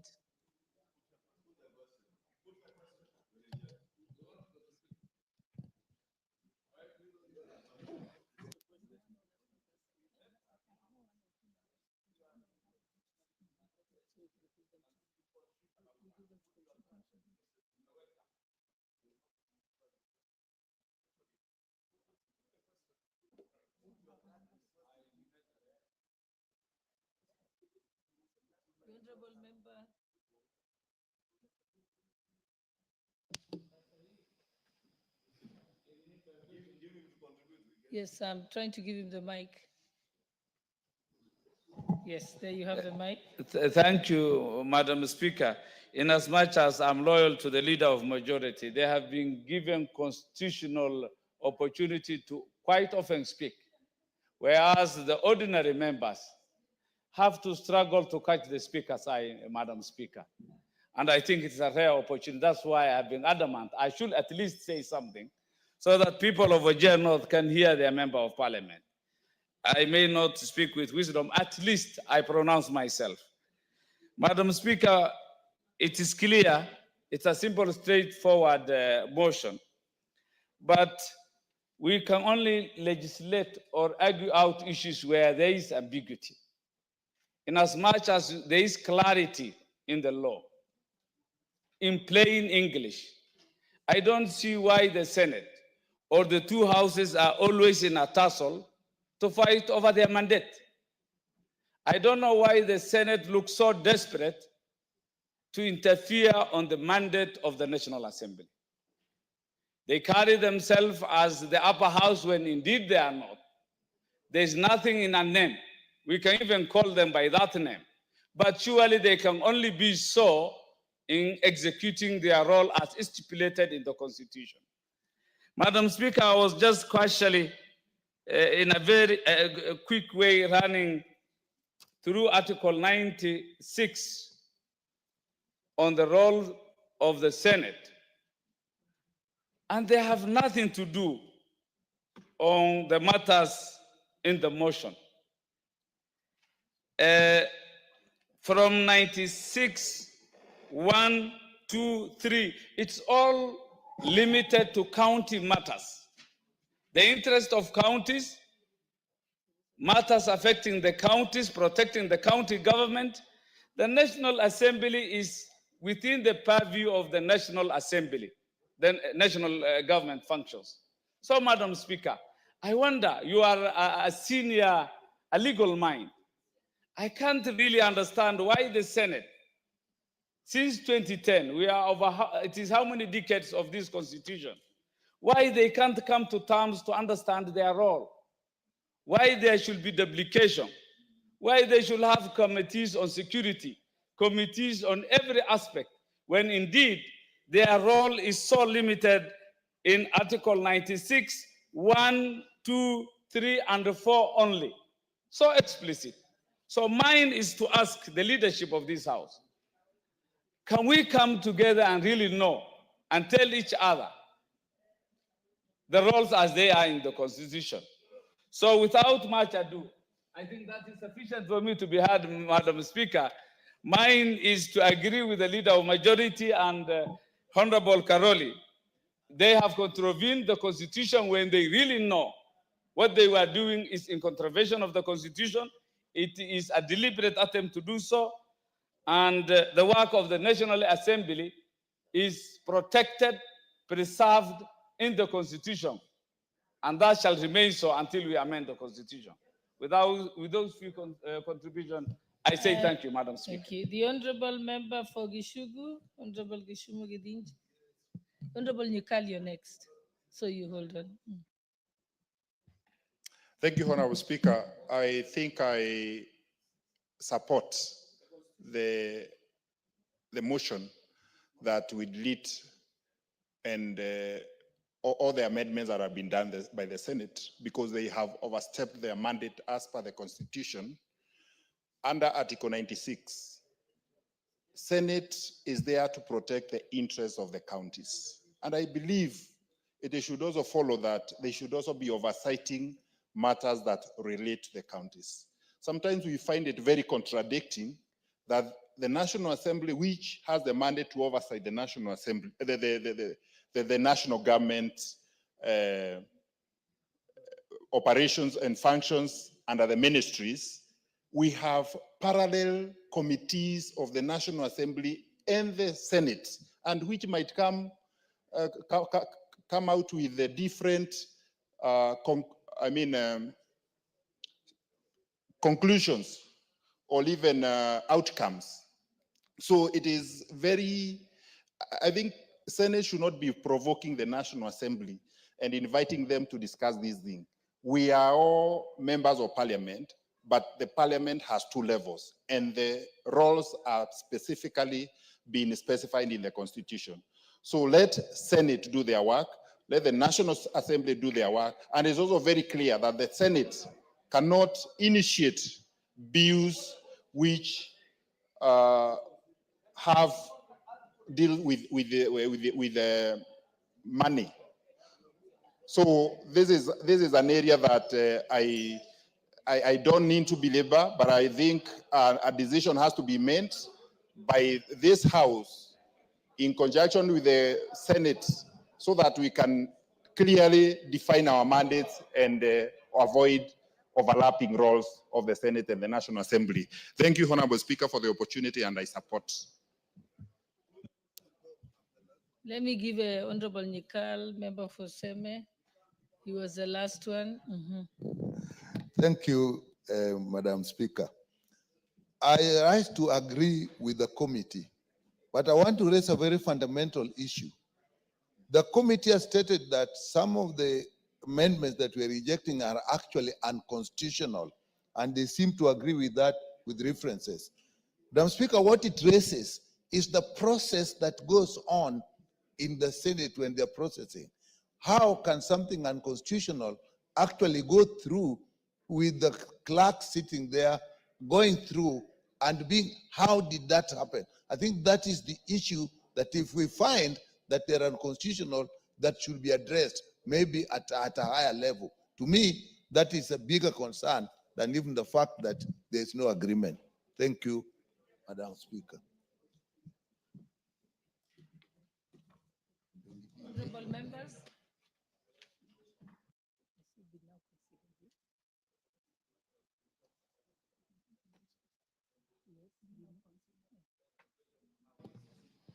Honorable members, I now put the question that the Senate amendments to the Gambling Control Bill, National Assembly Bill number 70 of 2023 be now considered. Will as many as of that opinion say aye? Aye. Will as many as of the contrary opinion say nay? The ayes have it.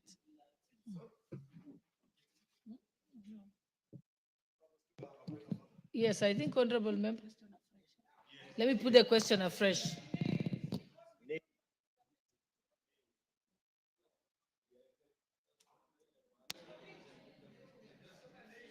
Honorable members, are you now well briefed? Do you want me to put the question again? Okay. Okay, I'll put the question again. Honorable members, I now put the question that the Senate amendments to the Gambling Control Bill, National Assembly Bill number 70 of 2023 be now considered? Will as many as of that opinion say aye? Will as many as of the contrary opinion say nay? The nays have it.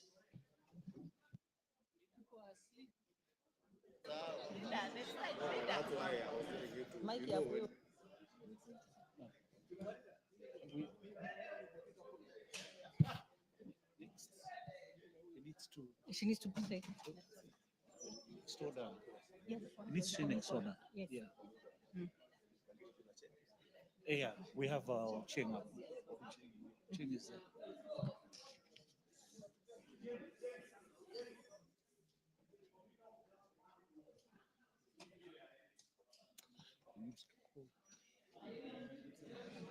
Honorable members, the net effect of that is that when we go to the committee of the whole, we'll only consider the startup bill, and therefore we shall not consider the second part of it, which is the Senate amendments, which you've just rejected. Okay, next order. Order number 14, Committee of the Whole House.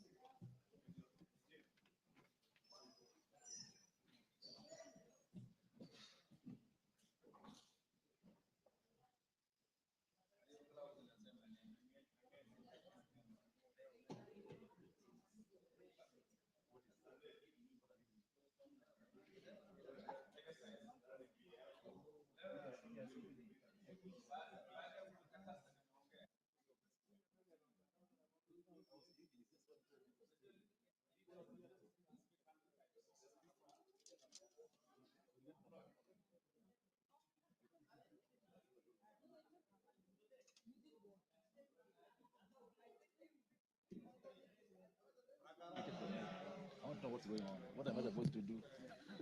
So you just I want to see what it is. Which bill? it's a startup bill. Uh-huh. So they were supposed to.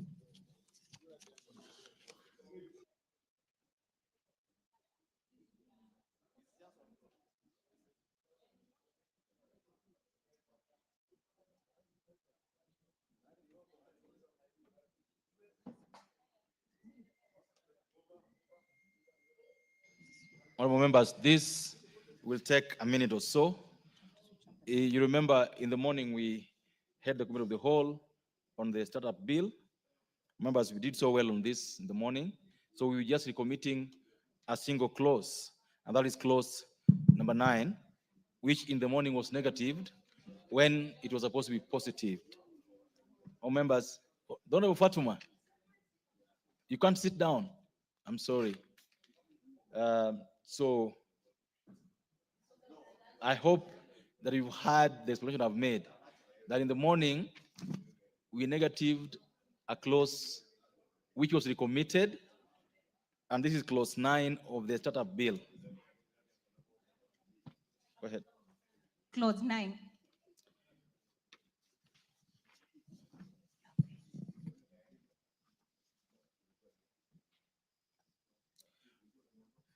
All members, I now propose a question that the clause 9 of the startup bill be part of the bill. Mover.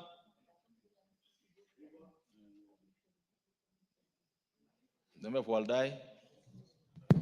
Thank you, Chair. Honorable Chair, I propose that clause 9 be amended as it appears in the order paper, and the justification is that this amendment seeks to accommodate new provisions on incubation, and they are already provided under Part 4 of the Act. Thank you. Members, I propose the question, therefore, that clause 9 of the startup bill be amended as proposed by the chair of the committee.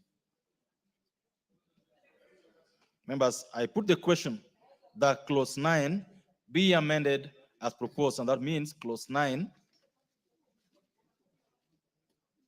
be amended through deletion. Will as many of the opinion say aye? Will as many of the opinion say nay? The ayes have it. Members, I now put the question that clause 9 as amended be part of the bill. Will as many of the opinion say aye? Will any contrary opinion say nay? Ayes have it.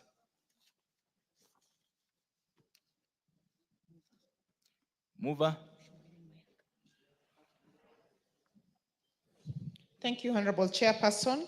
I beg to move that the committee do report to the House its consideration of the Startup Senate Bill number 14 of 2022 and its approval thereof with amendments.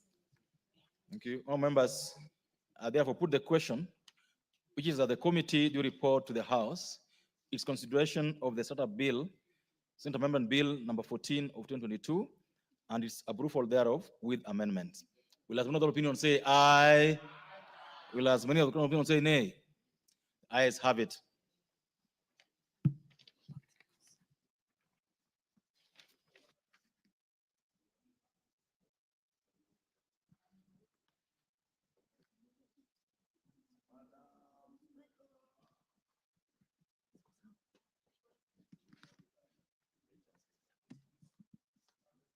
Honorable members, Madam Speaker.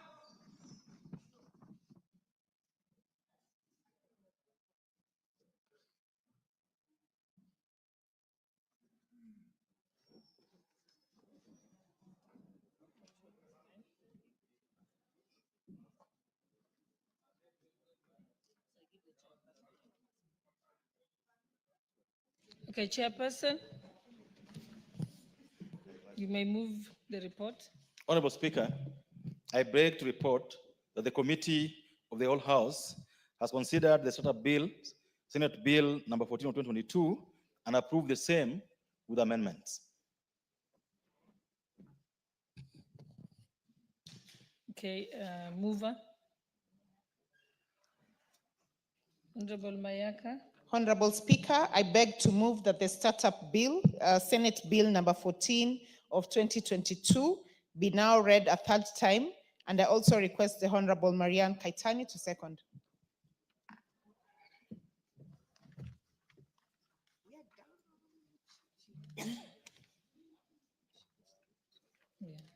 I think this is a very good bill. I second. If you can just take that again. Yeah, Honorable, where you say I beg to move that the House do agree.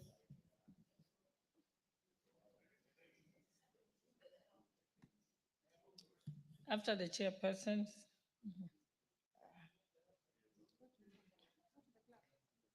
Yeah, you beg to move that the House do agree with the committee in the said report. Honorable Speaker, I beg to move that the House do agree with the committee on the said bill, on the said report. And I request the Honorable Marianne Kaitani to second. Honorable Keitany. I second.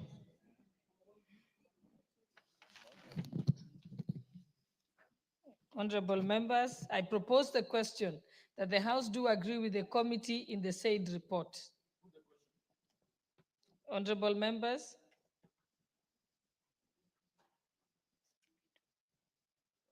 Yes, Chair. You can put the question. I think we have numbers, yes. Honorable members, I now put the question that the House do agree with the committee in the said report. Will as many as of that opinion say aye? Aye. Will as many as of the contrary opinion say nay? The ayes have it.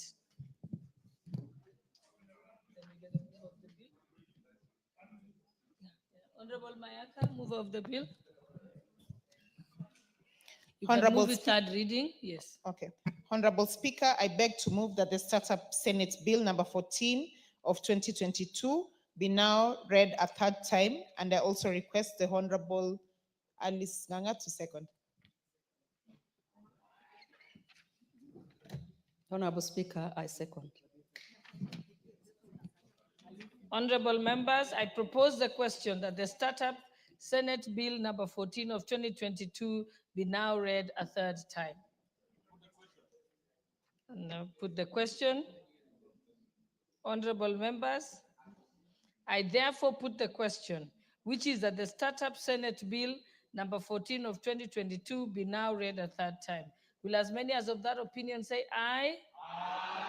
Will as many as of the contrary opinion say nay? The ayes have it. a bill for an act of parliament to provide a framework to support growth and sustainable technological development and transfer, innovative entrepreneurial culture, to create an environment for innovation, to attract talent and capital from Kenya, to recognize and to support startups, incubators, accelerators, and for connected purposes. Okay, honorable members, and the time now being 6:15 p.m., this House stands adjourned until Tuesday, 11th February 2025 at 2:30 p.m.